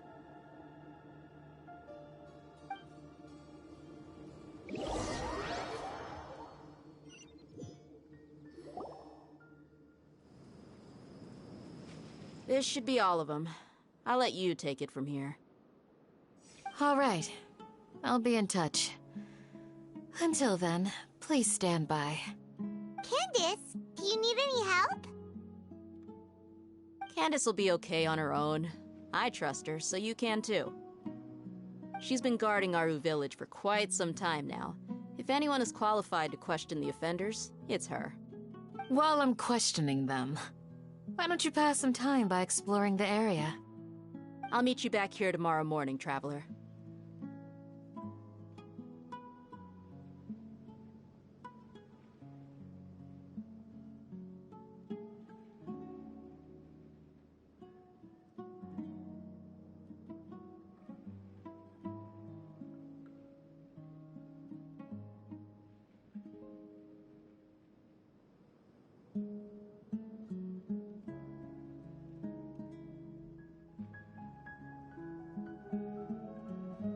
As for these idiots, let's just hope they live to see another day.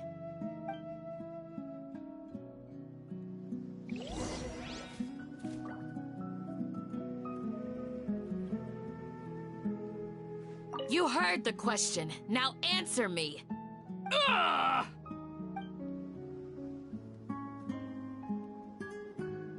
You heard the question.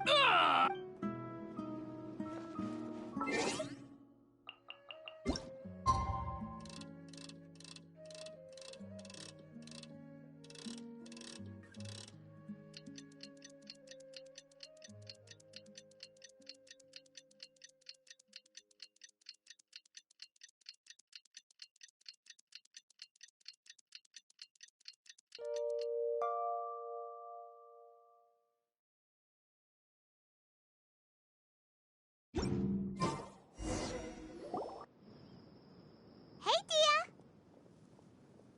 Right on time. We'll know any moment now. Paimon's been wondering. You seem to know Candace pretty well. Have you been friends for a long time? We've known each other for some time now. She's a pretty interesting person. Even though she's an extremely strong warrior, she never misuses her powers against others. Oh, Paimon knows what you mean. Like a lot of martial artists say, never take the fight outside the ring. Yep, I guess you can put it that way. It takes strong convictions to be as dedicated as she is, and shoulder that kind of responsibility. Us mercs, on the other hand, we pretty much live from one day to the next. Well, Paimon thinks you're great, too.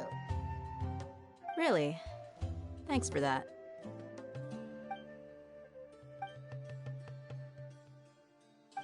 Oh, Sino's here, and he's pretty early, too. Yes. I was here yesterday to help out a little. To help out? By doing what? Sharing some interrogation techniques. Oh, you mean you taught Candace some more persuasive methods? Right. Come on in, everyone. Come on, let's go inside.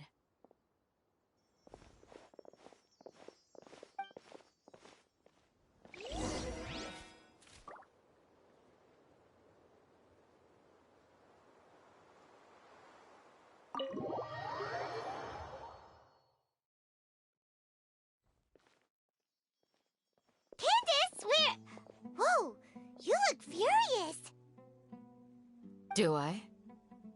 Huh. What gave it away? Oh, there's no mask that can hide true bloodlust. Cover up your eyes, and it'll still show itself at the corners of your mouth. Perhaps I need to work on my composure. Still, it's perfectly understandable why I'm angry. I'm sure everyone present would agree. Yes, ma'am. Please, don't feed us anymore. We're gonna die. Well, looks like Sino taught her well.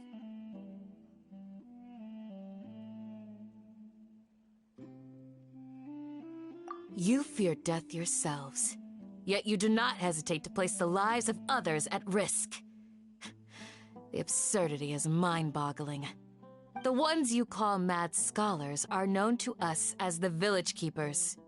They are vital members of our community, and some even count them as family. You come here, to my village, and you treat my people as nothing more than stepping stones towards your goal. Tell me, what would you do to you in my position? Mercy! Please, have mercy! You've made your bed. We may both be desert dwellers, but there is one thing that I understand better than you. The resurrection of the Scarlet King will only result in war. And war serves no one. The people of Aru Village care little about which god is in power. Life may be tough and tiring, but we wish to preserve our way of life. A war would only cause us to lose all that we have. And that is not a responsibility that you can afford to shoulder. We understand. We're sorry! I'll tell you everything I know, please. Just let us go. I'm listening. You might not believe this, but it wasn't us who came up with this idea. Someone was spreading rumors in the tavern. That's how we ended up hearing about the Scarlet King's resurrection. Some mystery man told us that mad scholars will make the perfect sacrifice to usher in the Scarlet King's resurrection. They give their lives, and we can get anything we wish for. They're called Village Keepers. Slip up again, and you'll regret it.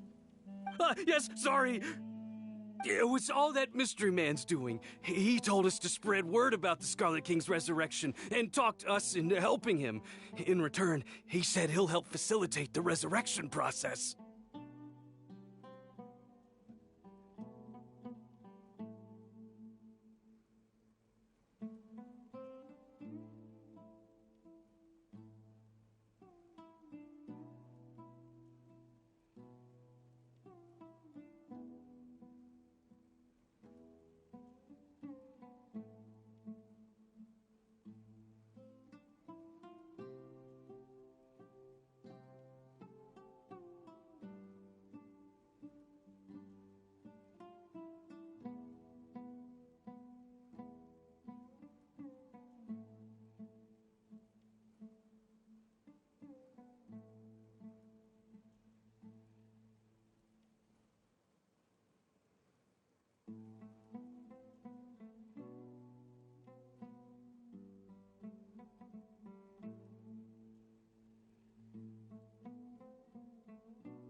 I'm not sure. That's one. Huh? One what? Strike. You get a total of 3. Then, you die by my hand. Wait, I'm telling the truth. We don't know anything. It was all him. 2. He got us to lure them out of their houses in the night with some kind of incense. We take them to a junction outside the village. Then the mystery guy takes them from there. You gotta believe me, please. I'm telling the truth, I swear. Just ask them if you don't believe me. That was indeed the truth. Traveler, go on.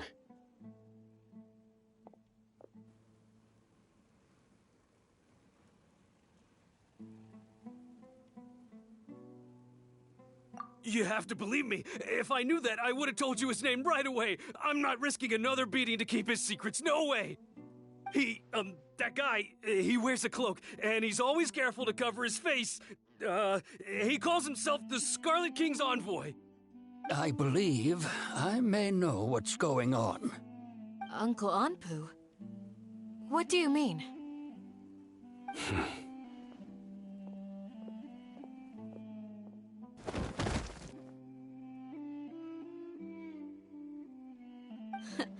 Smooth. Okay, speak. If my suspicions are correct, this mystery man they speak of could be from the Academia. Some time ago, people from the Academia attempted to take the village keepers away. I refused, insisting that they are part of our community. It strikes me now that this secretive character shares the same goal they had. Which means it's highly likely that the Academia was purposely spreading a false rumor to trick the radicals into delivering the village keepers right into their hands. They were the ones who brought them here to begin with. Now they're trying to take them back? We aren't gonna let that happen. Not the Academia again.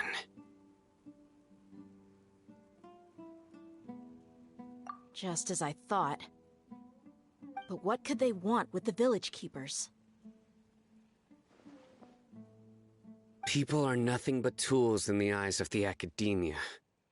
A change in their plans likely means they found another way to exploit the scholars.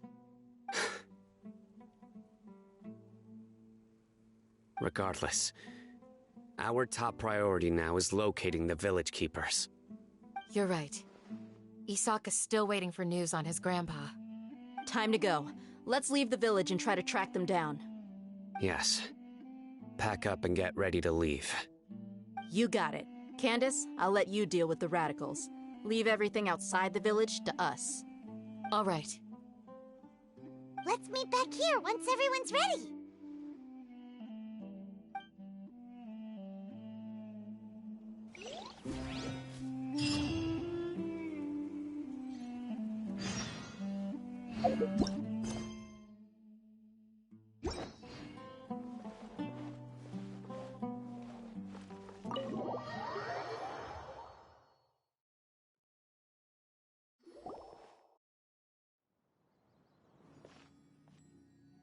Let's get some food in us and then we'll... Whoa! Where did you come from? Well, as you can see, I am merely sitting here and reviewing what we have deduced thus far. You were gone for ages, and now you're suddenly sitting here musing to yourself? Where have you been anyway? Hey, what's with this? You never think things through before asking questions. I'm giving you some time to make up for that. Paimon's so mad! Paimon's gonna give you an ugly nickname! Never mind. Paimon's got nothing. There's just nothing super obvious to pick with this guy. It makes it so hard. Well, you've heard nothing to suggest I left this whole time. So clearly, I stayed in the village to investigate. Anyway, you plan to leave Aru village and keep searching for the truth of this matter, yes? Yep. We're not gonna find out anything more by staying here, so we thought that we might as well take the search elsewhere.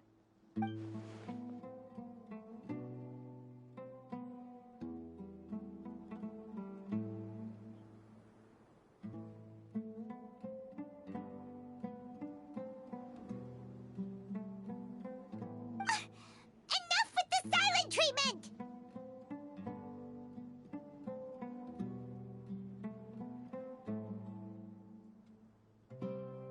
No. I'm just surprised that you decided to team up with him. All Hatham. You haven't helped us out at all ever since we arrived at Aru village. Bold of you to question our choices.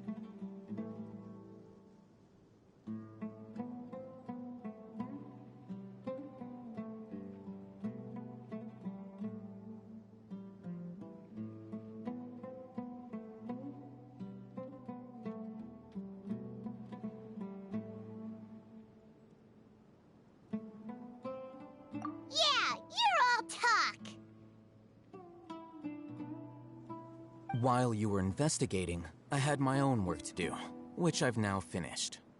Really? Paimon doesn't believe you.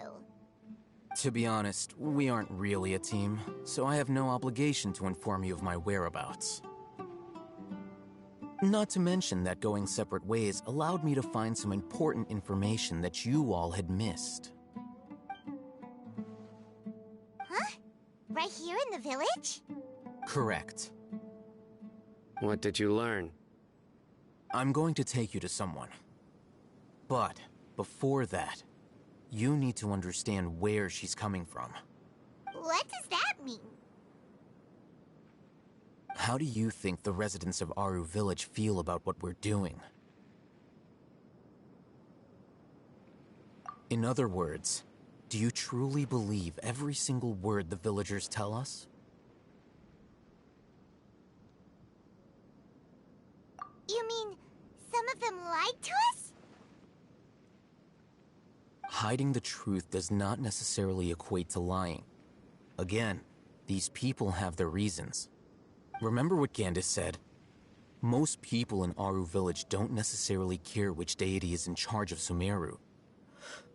That's because whether the Scarlet King or the Dendro Archon has power is of little significance to them. By contrast, the perils of their daily lives are ever-present concerns. They won't simply share everything they know with you without good reason. That's why you believed there was no further information to be found in this village.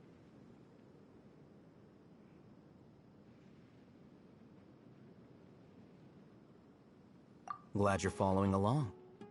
Among those you have talked to, there's someone who was consciously keeping you out of the loop. In fact, she's been observing your every move since you arrived. The reason being, to someone who only wants to live their life in peace, any external factors introduce unpredictability into the equation. Those eyes. Those fierce eyes. You look like a real fighter. Don't change the subject. It's quite obvious that she's intimidated by Sino's authority and strength. Right. You were asking about the Mad Scholars. She corrected herself mid-sentence because she's aware that there are Scarlet King fanatics in the village. If she sounds too friendly towards the village keepers, she could easily make herself the Radicals' next target. I think it's been a few days since I last saw them. I usually go to bed pretty early, so I'm not too familiar with what goes on at night. Remember? She made a point of denying her involvement in anything that occurs at night. But honestly, I feel quite sympathetic towards them. Even though they act a little strange, they've helped me in the past. If it weren't for them, my house would have collapsed long ago. After speaking to the village chief, it became clear that the village keepers had protected Aru Village at night. In other words, the young miss was very much awake during that time. Then why would she lie? By getting involved with an outsider, she risks drawing unwanted attention to herself. As for why she might be so wary about all this, maybe you should ask her. I'll pass on this one. You said that she is afraid of me. If so, it's best if I stay out of this. We're on it!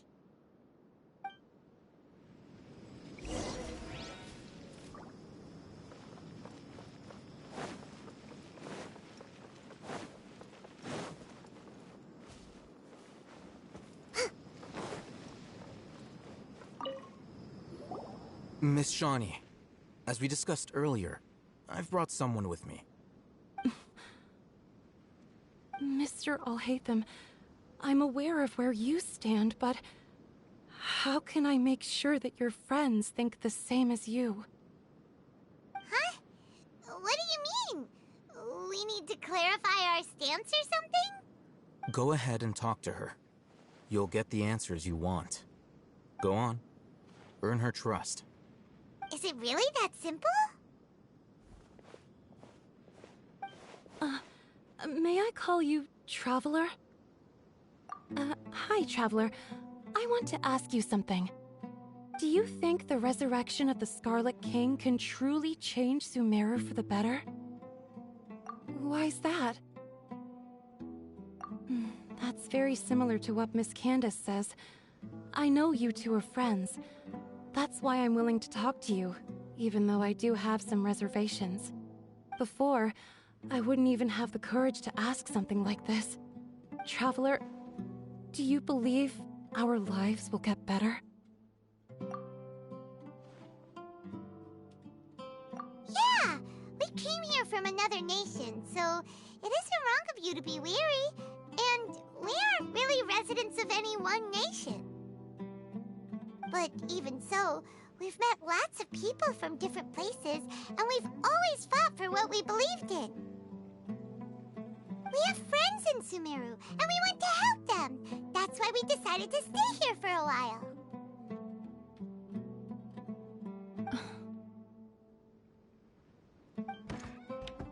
I want to trust you. My apologies for posing my questions like that. To be honest, I didn't expect you to come back for more information. Alhaitham told us you have your reasons. It's okay. We understand. The fact is that only one side of my family is desert folk. I don't really fit in anywhere in Sumeru. Some believe in the Dendro Archon, while others believe in the Scarlet King. I don't belong to either side, and neither side would want me. Speaking of which, the Radicals mentioned that they despise traitors. Do they just think that anyone who's different from them is a traitor? Yeah. Some people can be so narrow-minded when it comes to bloodline and beliefs. It makes no difference what I say or how I behave. I'll always be suspected of having ulterior motives. Slowly, I just stopped talking to people. I pretended not to hear or see anything. All I want is to live my life in peace. And then it happened. The village keepers who had helped me disappeared with no explanation, and I didn't dare breathe a word about it to anyone. Until now. You can tell them. I'm sure he'll keep your secret. All right. I'll tell you what I told Alhaitham. I actually have a sharper sense of hearing than most. Sometimes, I hear strange crying sounds in the night. There are ghosts? Perhaps. I'm not sure. It's faint, but it's definitely the sound of crying. It comes from far away in the distance, and always carries very raw emotion. It used to be louder and more frequent, but ever since you arrived in the village, it doesn't seem to happen as often, and when it does, it's much quieter. I have to focus really hard to make it out. I confirmed this with the guards on night duty. They also have someone with a good ear, and he's heard similar sounds at night. But, because we're in the middle of a desert, he would rather believe that they are the cries of beasts than ghosts. There's really nothing around these parts, except for an old hospital not far from the village.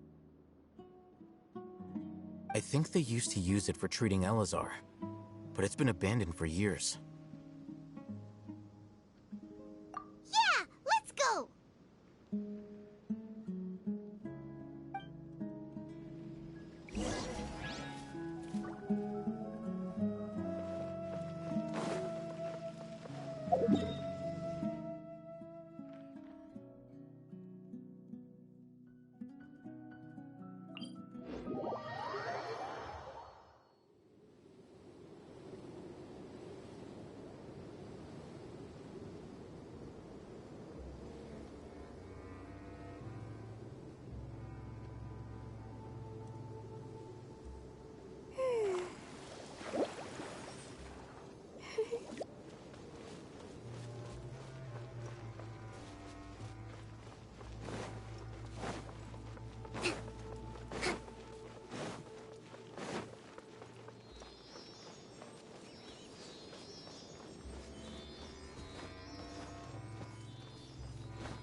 me. Now you shall perish! Take them. I have no need.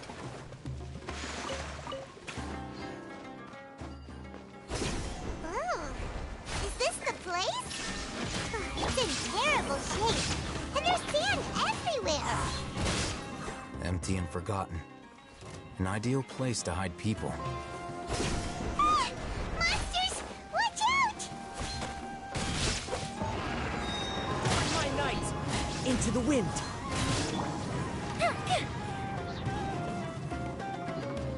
Go Bishop down! Illusion shattered! Allow me! Torn to oblivion! There is no escape!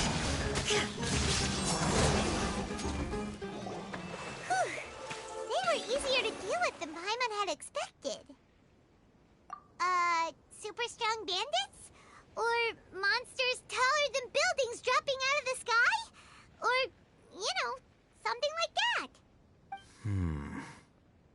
He looks super serious. We gotta stay on our A game too. This is the one.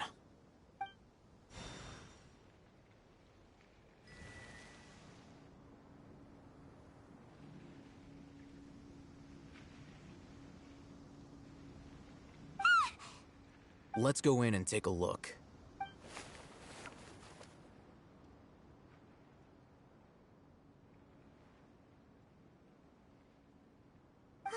Hey, we haven't found squat. Are you sure we aren't wasting our time here? Patience. Shawnee says she only hears the crying at night. We have time to burn. Until then, I'm taking a break. And just like that, he sits down.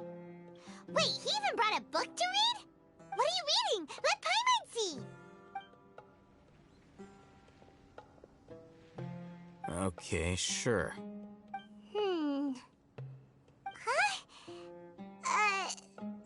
Huh?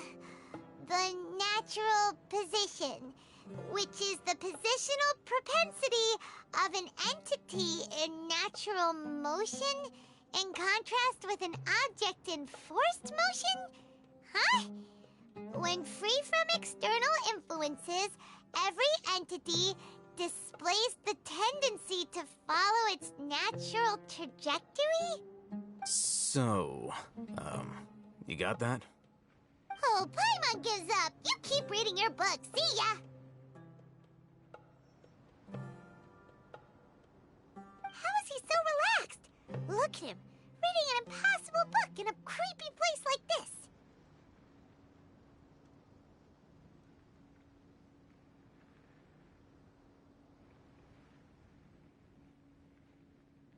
Hey! Paimon's your Tibet travel guide. Paimon knows plenty of useful stuff already. And anyway, is that Paimon's fault that the books people read in Sumeru are so complicated?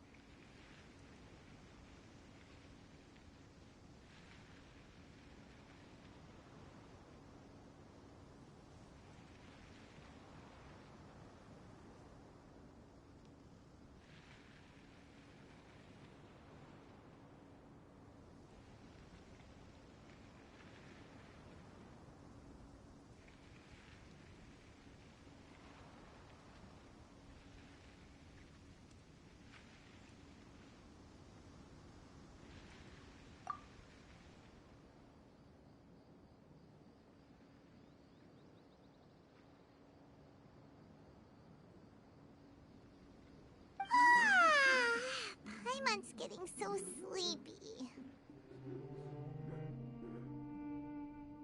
Huh? What was that sound? There it is. It's coming from that direction. Is the sound coming from here? Huh. Paimon's not seeing anything.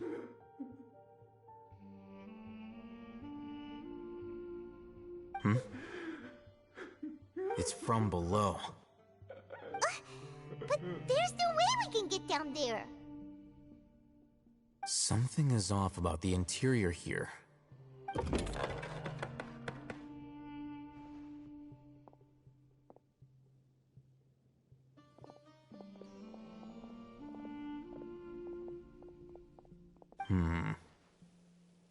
As I thought, there's a hidden structure. Wow. It's like they tucked another hospital into this one. Oh, it looks like there are other mechanisms around here. Let's keep exploring.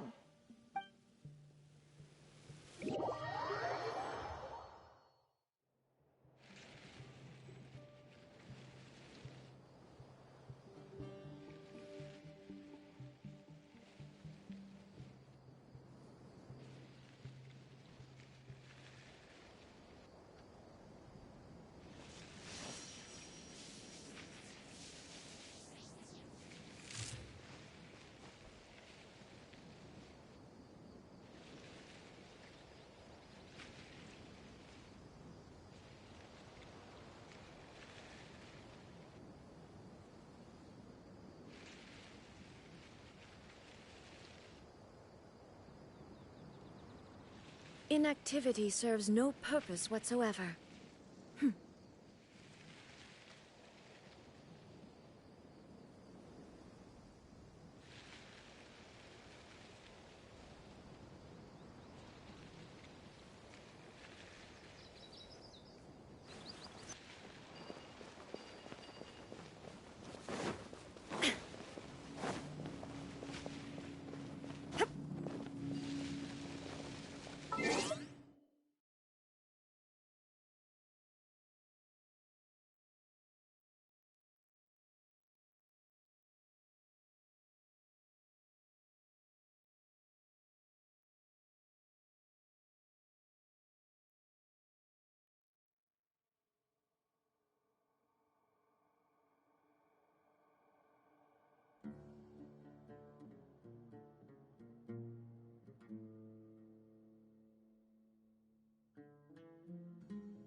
BRB, I had to pee.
And I'm back.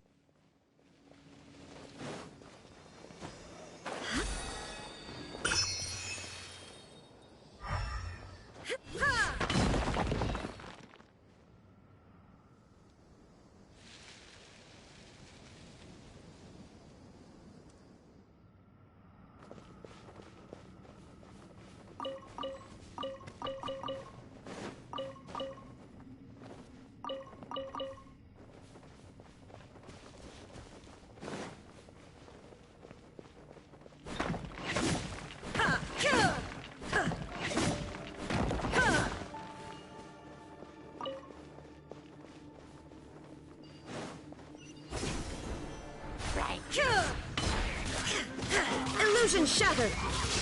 Ha! Ha! Clouds high, the birds call, one with nature. A festive reprise!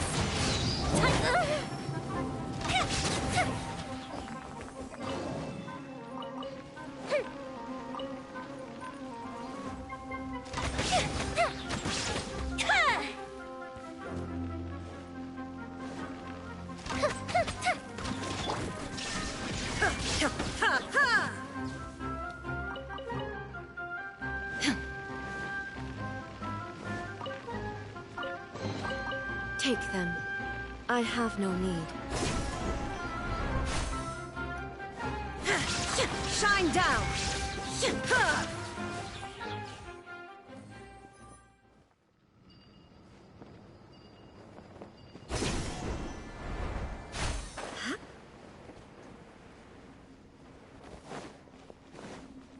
Lurk.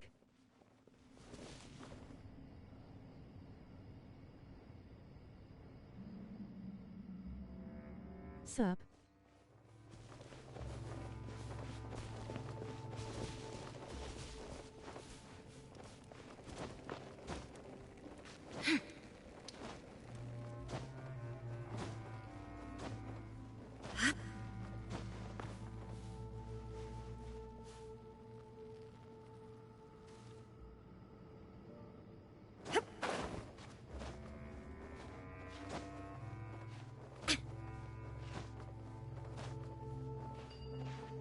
How's it going?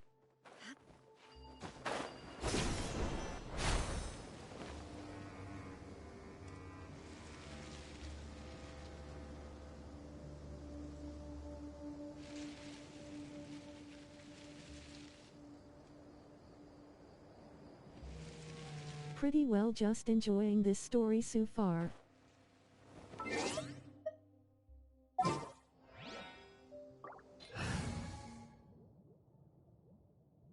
Boo. Wait a...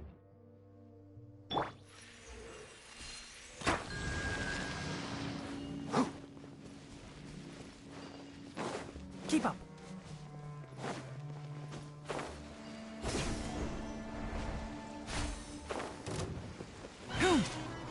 Enshroud!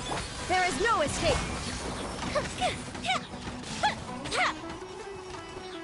Goldfish of Doom! Inazuma shines eternal!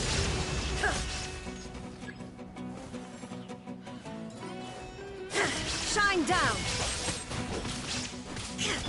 Billowing Surge!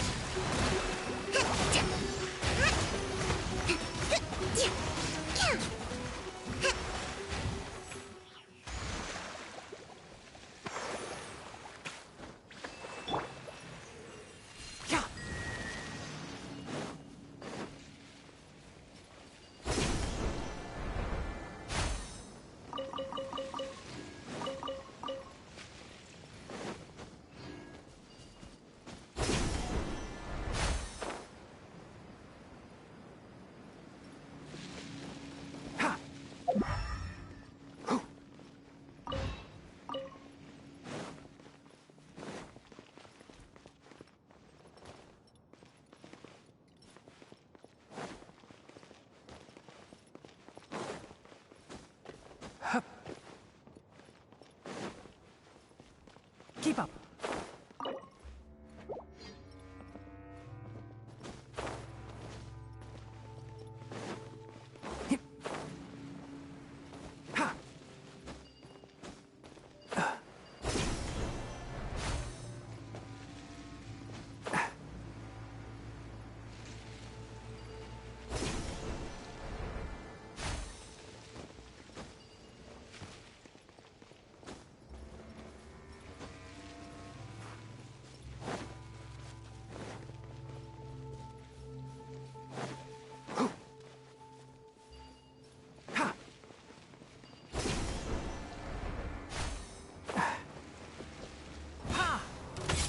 One with the forest. I hear everything. Illusion shattered! Ha!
idea.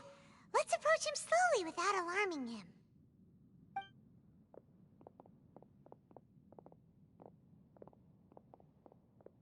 Wait.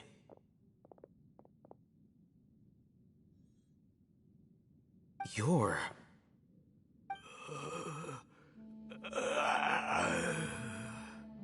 He can't speak, and his eyes are unfocused. But he looks too young to be anyone's grandfather. Also, why is he the only one here? Didn't expect to see him here. You know him? He's Razak, a senior of mine at the Academia. He's a scholar too? Is he the kind that holes up in a forest and mumbles stuff about training? No. And that's the problem. Razak was never involved in any of those things. He never trained in the forest, let alone reach Satyavada life. Leaving that question aside for the moment, him being here alone means that we might be too late.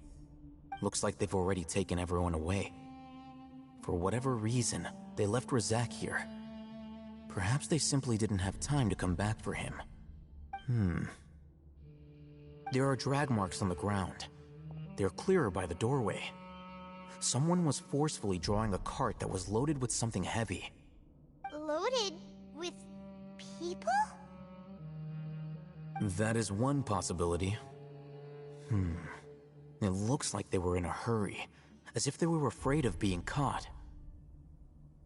In their haste, they failed to notice Razak hiding in a corner. The symptoms are identical. Looks like we found living proof. Huh? Why do you say that? Allow me to jog your memory. Recall your time at Port Ormos. Don't you think his symptoms look familiar?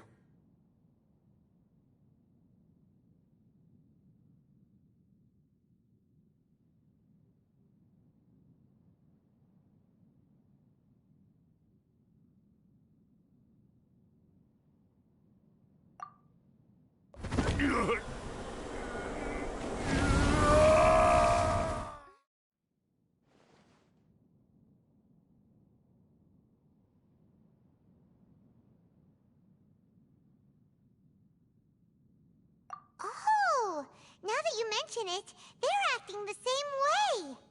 Correct. The Academia is behind all of this. It isn't difficult to deduce their rationale. First, the Academia spread a false rumor of the Scarlet King's resurrection, emphasizing the role of the village keepers, the mad scholars who were exiled to Aru village. These rumors were all the persuasion that the radicals needed, and those based in Aru village leapt into action. Unbeknownst to them, of course, through rounding up the scholars, they were actually helping the Academia. As well as being able to exploit the radicals for their own ends, this scheme has one further advantage to the Academia. All the risks and responsibilities are offloaded onto the Scarlet King's followers. Life for the desert dwellers has been brutal ever since the Scarlet King's death all those years ago. Beneath the surface, feelings of desperation are widespread. Many would give everything they have for the prospect of something better. Anyone looking to exploit that for their own ends simply needs to make a few empty promises. Even if complications arise, people will see that those involved are all followers of the Scarlet King and look for no further explanation than differences of belief. A deep-seated mistrust of the desert and everyone in it by the rest of Sumeru will make sure of that.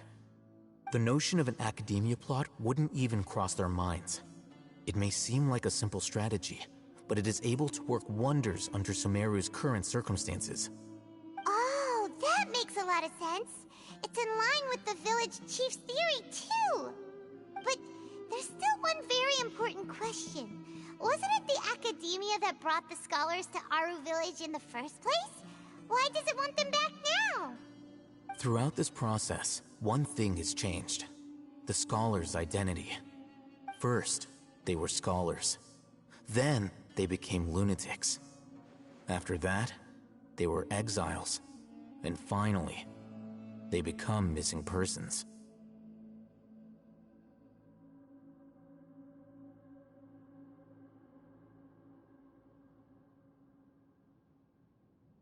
An exile is still patently a living, breathing human being.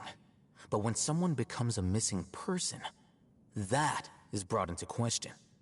If you can't find someone, you have no way of knowing what exactly happened to them. That makes missing people an ideal Loki, okay, you play Warzone right? Lol, I suck at it, right? And do you think you can carry me to victory? Grinning face with sweat. The information in their brains could be extracted into knowledge capsules. Extracted? You mean canned knowledge comes from people's brains? With the technology of the Sumeru Academia, it's entirely possible. Perhaps the process caused them great suffering, which is why they cry out in the dead of night when no one is watching them. So, the human brain... Nope, nah, Paimon doesn't want to think about this.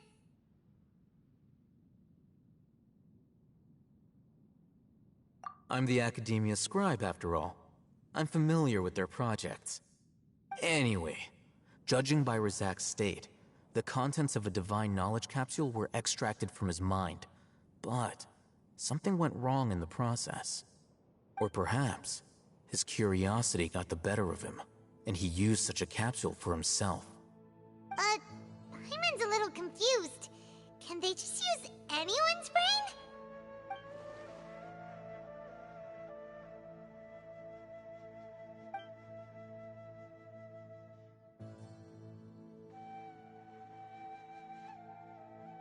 The look on your face tells me you've realized the answer. That's right. To some scholars, gaining knowledge about the gods is their entire life's pursuit. Extracting canned knowledge is just one of the extreme measures they turn to. However, I can't help but wonder, what do they seek to gain from divine knowledge? The Academia is going out of their way to look for forbidden knowledge, but what is their ultimate goal? I've spent quite some time trying to analyze the contents of the divine knowledge capsule, but to no avail. It seems like my way of thinking is too different from theirs. You mean you're not even slightly interested in getting your hands on this forbidden stuff? All scholars seek to expand the horizons of knowledge, but I'm not particularly interested in gods, so I don't share their degree of zealotry. Extracting information from people as if they were lifeless objects? If this is the direction of academic progress, then the Academia At one underscore hell underscore of underscore agamer may be in pre-shit too low.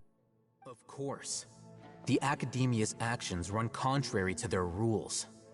Whether it be academics or knowledge, everything has its Lol face with tears of joy. If those lines are crossed, the rules and order that govern everything in the world will be destroyed. This matter needs to be corrected, just like fixing a typo in a book. Wait, didn't you step in to help because you felt sympathy for those poor people? Not to be callous, but no. My criteria are a little more restrictive than that. There is no shortage of suffering in Sumeru, and the same can be said for the rest of Teyvat as well. What do you plan to do about that? Save every last person? Probably not. Paimon's not sure. I played it a total of 4 times lol.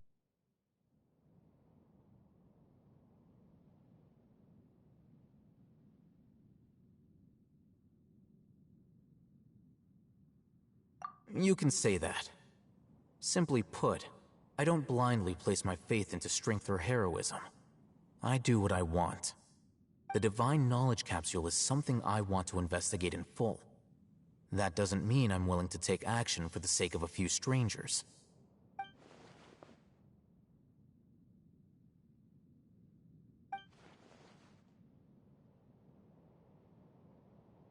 Paimon's been wanting to say this for a while. There are a lot of bad guys in the Academia, but you're not one of them. You're their weirdo. You're probably right. Though I must say, I quite enjoy this feeling of being the odd one out. Uniqueness is also an asset, is it not? Wow, that's a great way to think about it. Paimon's really impressed. If only Miss Shani had a similar mindset, her life would definitely be a lot easier. I'm just a more likable person than her in general. There's nothing more to it than that.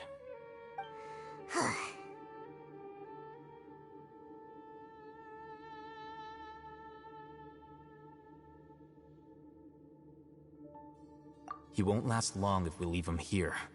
Let's take him with us. We'll work out our next step after we return to Aru Village.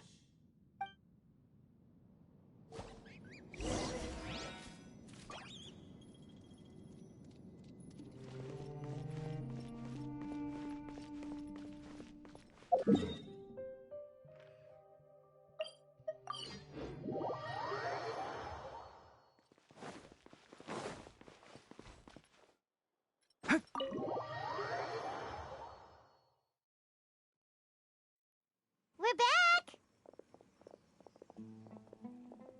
You must be tired. You should rest and take some water. What's the situation? Who's this? Unfortunately, somebody who's too young to take on the role of Isak's grandfather. Nevertheless, he's one of the people we're trying to find.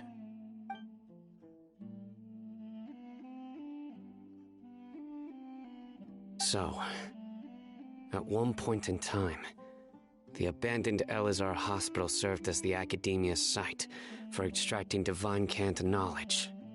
Yep, pretty much. Their plan must have been implemented at some point before we arrived at Aru Village, since divine cant knowledge has been in circulation for a while now. Yet, they fled once we were headed to the village, almost as if they knew we were on their trail. Why is that? Yeah, why is that? We may have a mole in our midst. One of us could be secretly revealing our whereabouts to the Academia. Huh? Are our friendships that shallow? Looks like none of you have realized wherein lies the issue.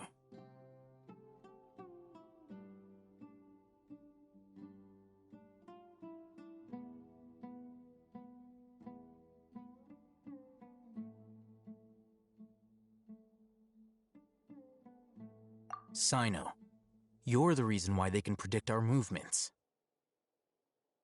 Wait, what's that supposed to mean? Choose your next words very carefully. It is simply a logical inference. I have my reasons. So what you're saying is... Sino's the mole. Interesting. Bro finna die. I thought you were the most suspicious one, Al-Haytham, since you were always acting alone. I know. You have a point, but I realized something as we were returning from the hospital. Sino isn't like any of us. What are you trying to say? Do you still remember who you are, General Mahamatra? As a Matra, you are no doubt privy to certain kinds of information. Sino out here talking about catch these hands electro out punch. Including the less than savory details. Simply put, the Academia has traditionally allowed you access to a wealth of sensitive information. Knowing their modus operandi, wouldn't you expect them to take precautions against you? If you want to raise a vicious wolf, you need to make sure that you can avoid its bite. The Academia is monitoring me? It's not that simple. The Academia has eyes all over Sumeru, but they have a special protocol for dealing with you. Every so often comes a Nyagarbaha Day. On this day, the Academia enters new information into the Akasha through knowledge capsules. I remember seeing a thick notebook next to the control panel once. Its contents were all about the General Mahamatra, his activities throughout the day, preferred methods of enacting judgment, everything. You're saying that the Academia entered my information into the Akasha too? But what's the point in doing that? My actions aren't important enough to be added into the Akasha. The Akasha is capable of computation. The Akasha's algorithms are entirely capable of predicting your movements using the data entered. When you would depart, the route you would follow, your destination. It knew all of this. It predicted my every move. The Academia has been watching you longer than you think.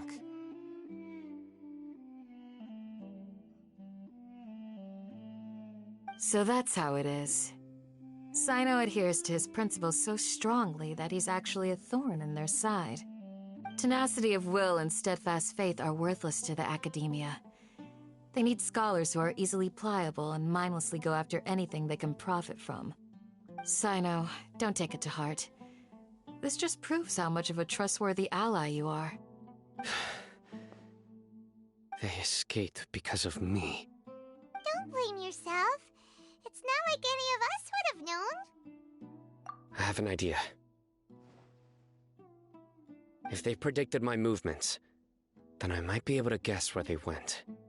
Whoa, you bounced back fast.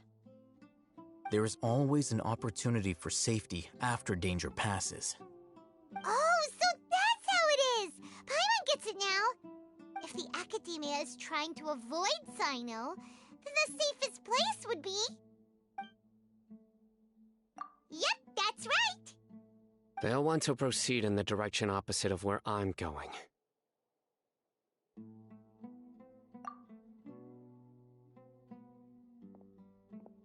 I must go.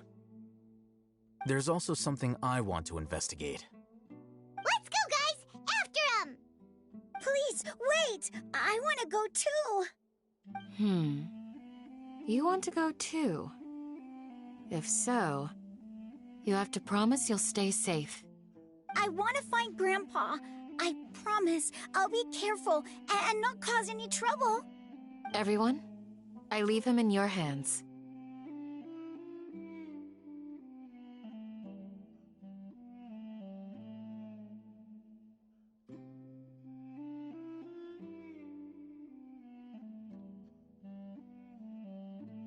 Yay! Let's go! Remember to pack some food with you! Paimon feels like we're missing someone, though.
It's Thank okay. you. Don't worry. I'm sorry. Huh?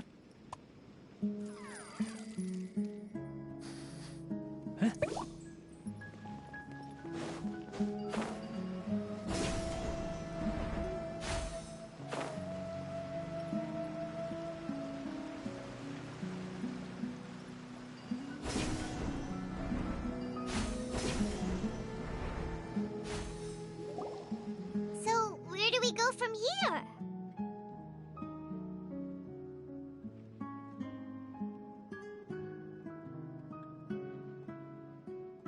Yes. After leaving the village, we should head straight toward the desert.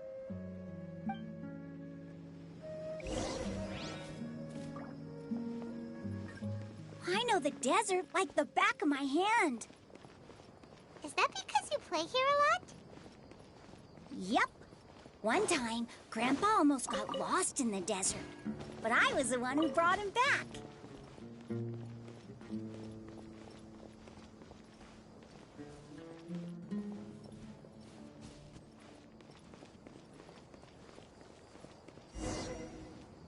There's something here. What's this? It's buried in the sand. Looks like we'll need to roll up our sleeves and do some work. And Paimon thought running around everywhere was work. Okay. So, we have to dig it out? Whatever's down there, looks like it's buried really deep.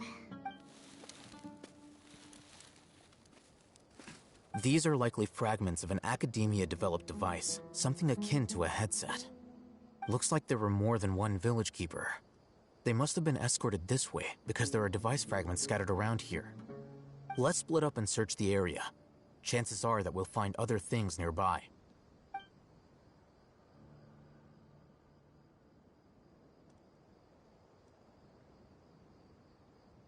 Is this what we're searching for? It looks kinda scary. This is definitely a device used to extract divine knowledge. How did it end up buried in the sand? That can't have been part of the plan. They must have been attacked along the way. Wait, what? Grandpa, I hope you're okay.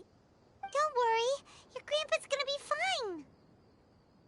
Razak didn't display any signs of starvation or dehydration, which means that they left fairly recently. We should be able to catch up. One more thing. Given that the device had been entirely covered by sand, I believe the attack must have happened prior to the sandstorm. Let's keep going. They can't have gone far.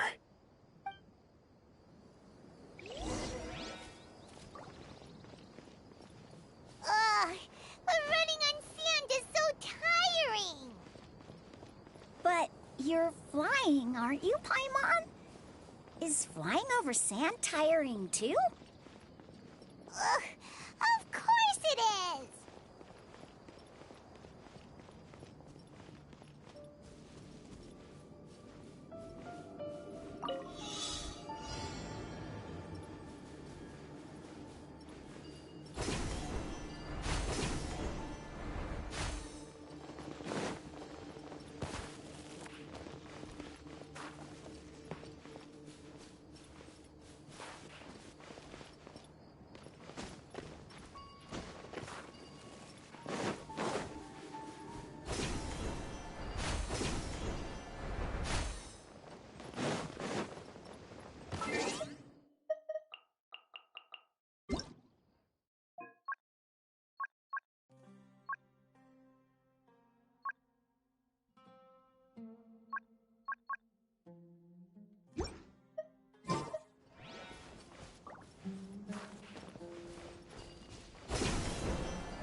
The value of knowledge cannot simply be quantified in monetary terms.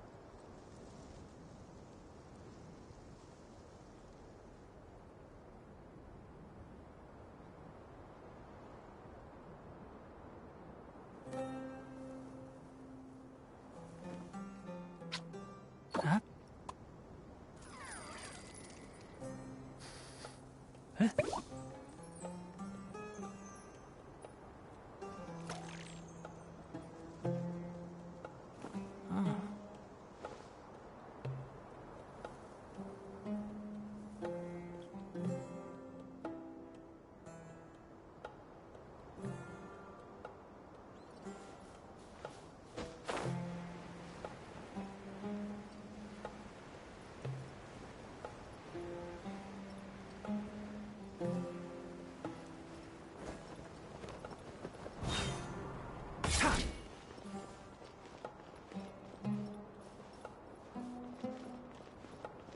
Voices, over there.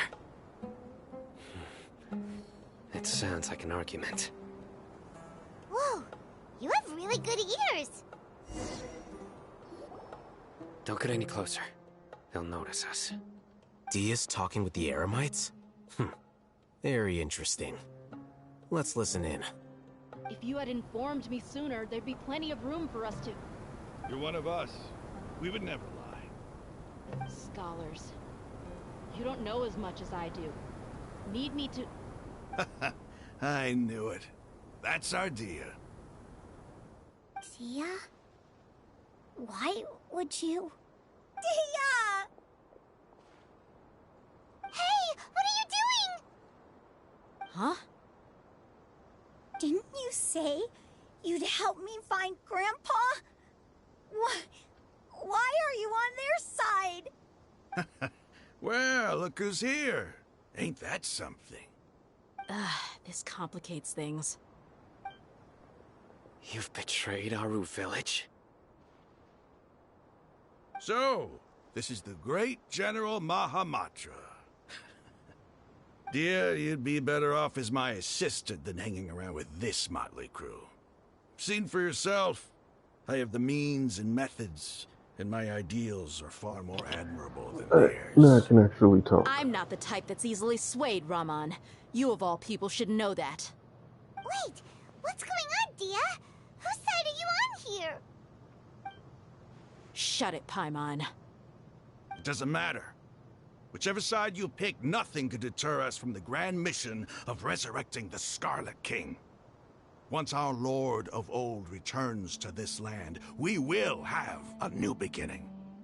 Face the facts, Raman. It's not gonna happen. You should understand that more than anyone. Have all your years as a merc taught you nothing about placing hopes in a ruler? I'm a desert dweller and a proud follower of the Scarlet King.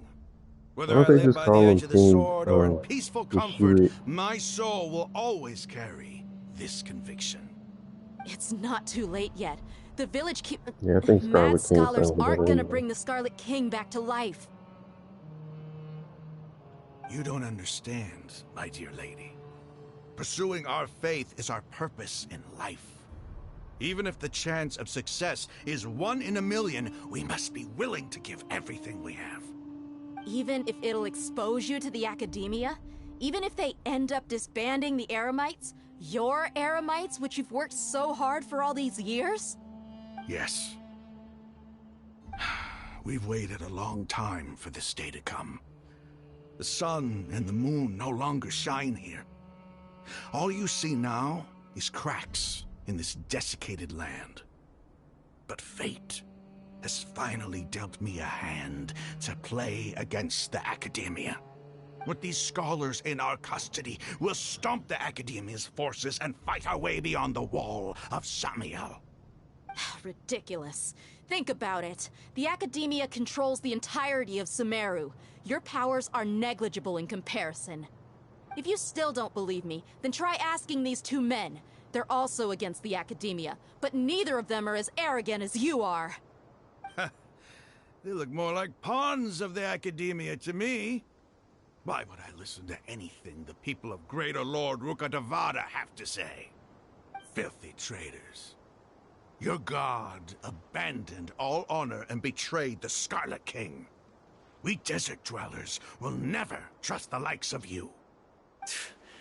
It's impossible to communicate with someone so hostile.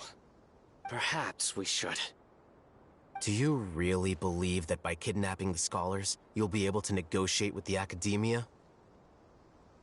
These people have no value as bargaining chips, but I could be persuaded to take their place as your next hostage.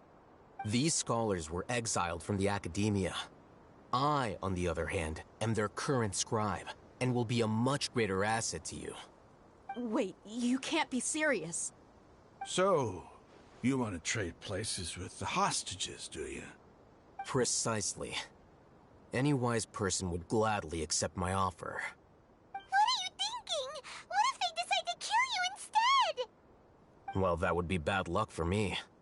However, I'd get the chance to observe the scholars, perhaps even find out the truth. Think you can talk me over with that confident look of yours?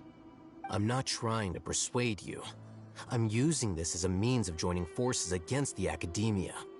You are the scribe. What do you have against the Academia?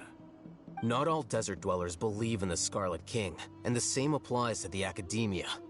Why must all knowledge seekers approve of the Academia's way of doing things?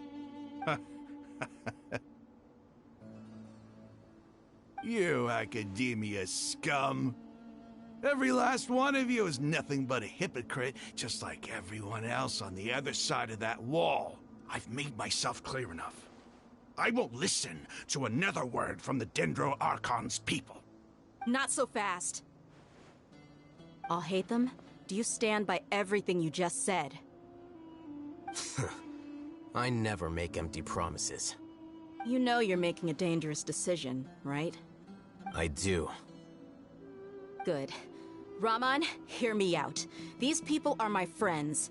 Maybe you can't take the followers of the Dendro Archon at their word, but what about me? Do you trust me? We've known each other for years. Of course I do. In that case, I'm willing to vouch for their honesty with my right arm. Come on, Raman, don't be a coward. If you're serious about taking on the Academia, you need to steel yourself. You can't be afraid. An arm from the Flame Mane. You've piqued my interest. But what if you refuse to oblige? What should I do then? No one's a fool here, Dia. We're mercs. And mercs don't tend to live long unless they have their wits about them. You're not wrong, but this is different. I promised my friends that we'd bring back the village keepers together. Let's do it right here, then. Give me your right arm as proof of your resolve. Don't listen to him! He's not even trying to negotiate! He just wants to make things more difficult! That's fine. Are you crazy? We came here to save lives. One arm for that many people is still a pretty good deal, if you ask me. Raman, I'm holding up my end of the deal here. You'd better not let me down. Sure. Go ahead and cut off her right arm.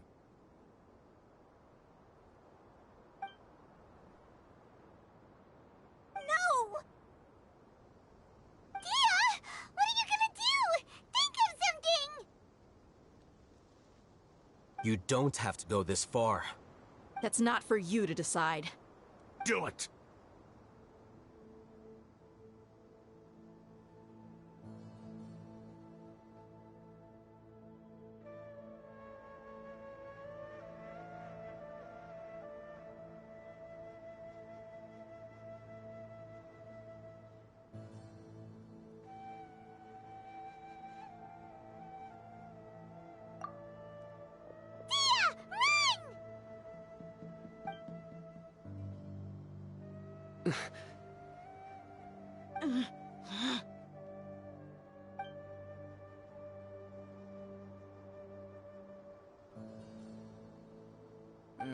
Stop!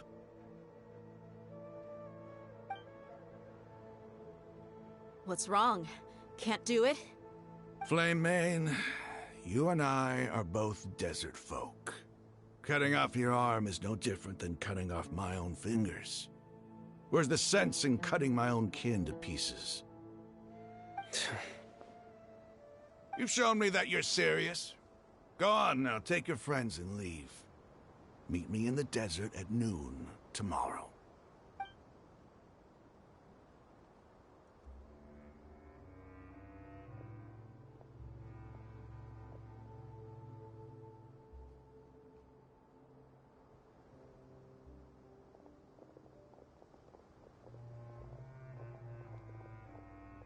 Phew. I was really counting on him not going through with it. Dia! That was crazy! Have you all lost your minds? What if he'd actually cut your arm off? Then I just have to hold my claymore with my left arm. Okay, I'm sorry. But sometimes when you're out on a limb, you gotta double down to seal the deal, you know? Don't ever make a promise like that again. I can deal with the likes of them. If it came down to it, you would not lose to them either. I don't doubt it, Sino. But this is about more than me and them. There's a lot more where they came from. Even if we got rid of one bunch of radicals, there are others out there. Wiping them out would do more harm than good. As you wish. I'm sorry, Dia. I should have stayed put and listened. I should have trusted you. It's okay. I promised you I'd help find your grandpa, so I'll do whatever it takes. Whatever it takes? You just might be scholar material. Huh? Are you serious? The Eremites once said that I was a lunatic. Perhaps a little madness is essential to be successful in research. Why does it feel like he's using his praise for me as an excuse to brag about himself? I think my crockpot is in storage. Okay, let's get moving. The We crockpot should head back to the Star got me village for and rest Christmas. up. Today was just Yeah, a it's in trial storage, run. I think. Noon tomorrow is gonna be the hard part.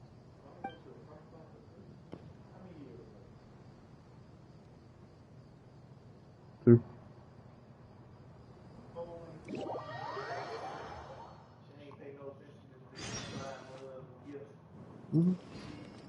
I mean, she got Nicole something, but yeah.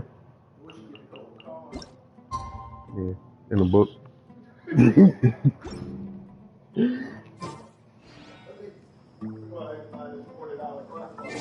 And it's the big one that Mom got too. That's fine. Yeah, it's the big one that Mom got right on the top shelf. That brand, but the bigger one. Yeah. I was so happy. I got a crock pot. Got a whole crock pot. I was gonna buy her a karaoke machine.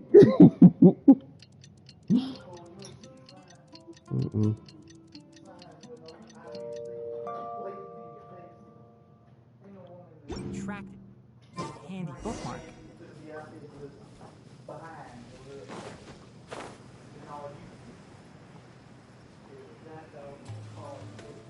Man,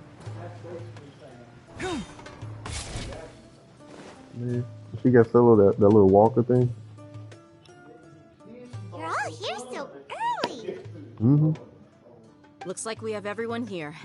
Isak, are you sure you want to come with us? I'll watch from a safe distance. Dia, I want to be there to bring Grandpa home. Okay, let's go then. Dia, wait. What's the matter? I've been talking all day. I heard that you were quite reckless yesterday. Mm-mm. No more of that today, understood? She Or I'll be so very she in upset with between you. putting Eddie on child support.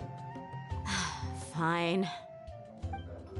I forgot.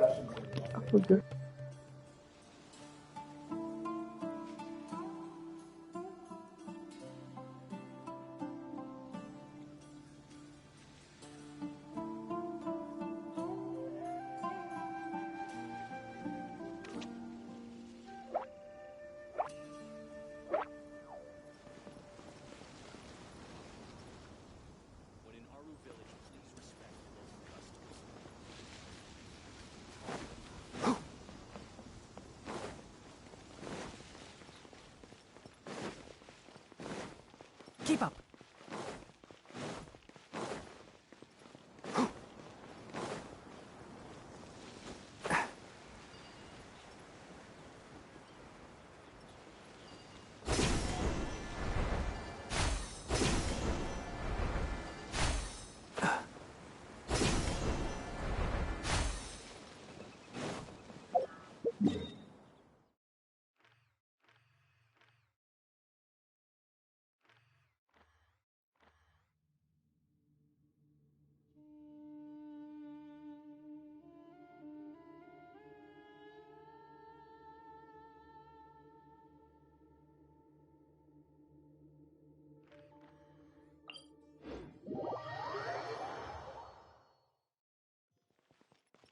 Keep up.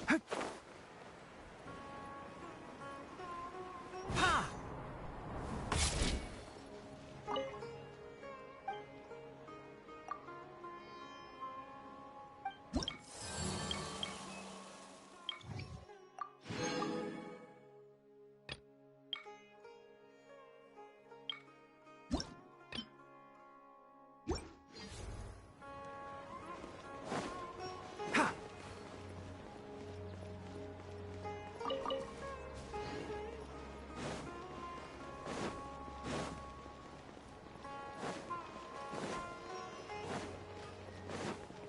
Keep up.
Keep up. Ha!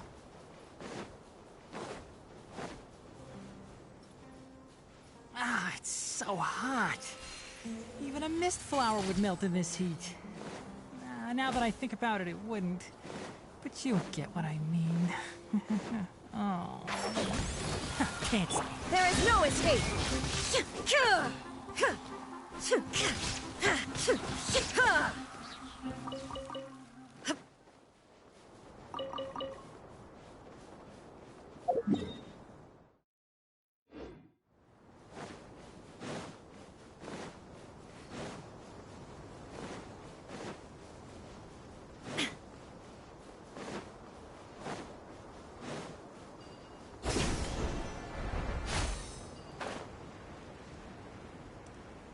Sucker for looking for trouble. Shine down!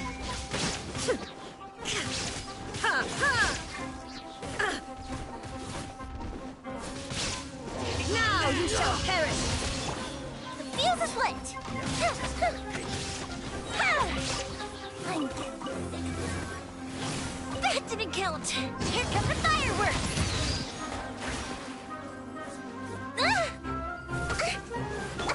Hold the line!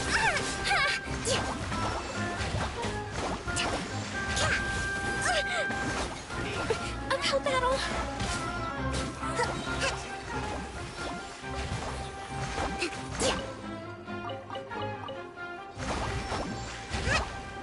Permanence of the deep! Meet again.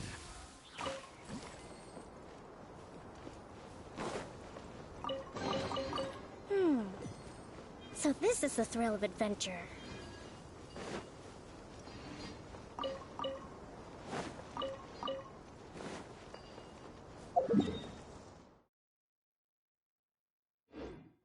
Let's move out.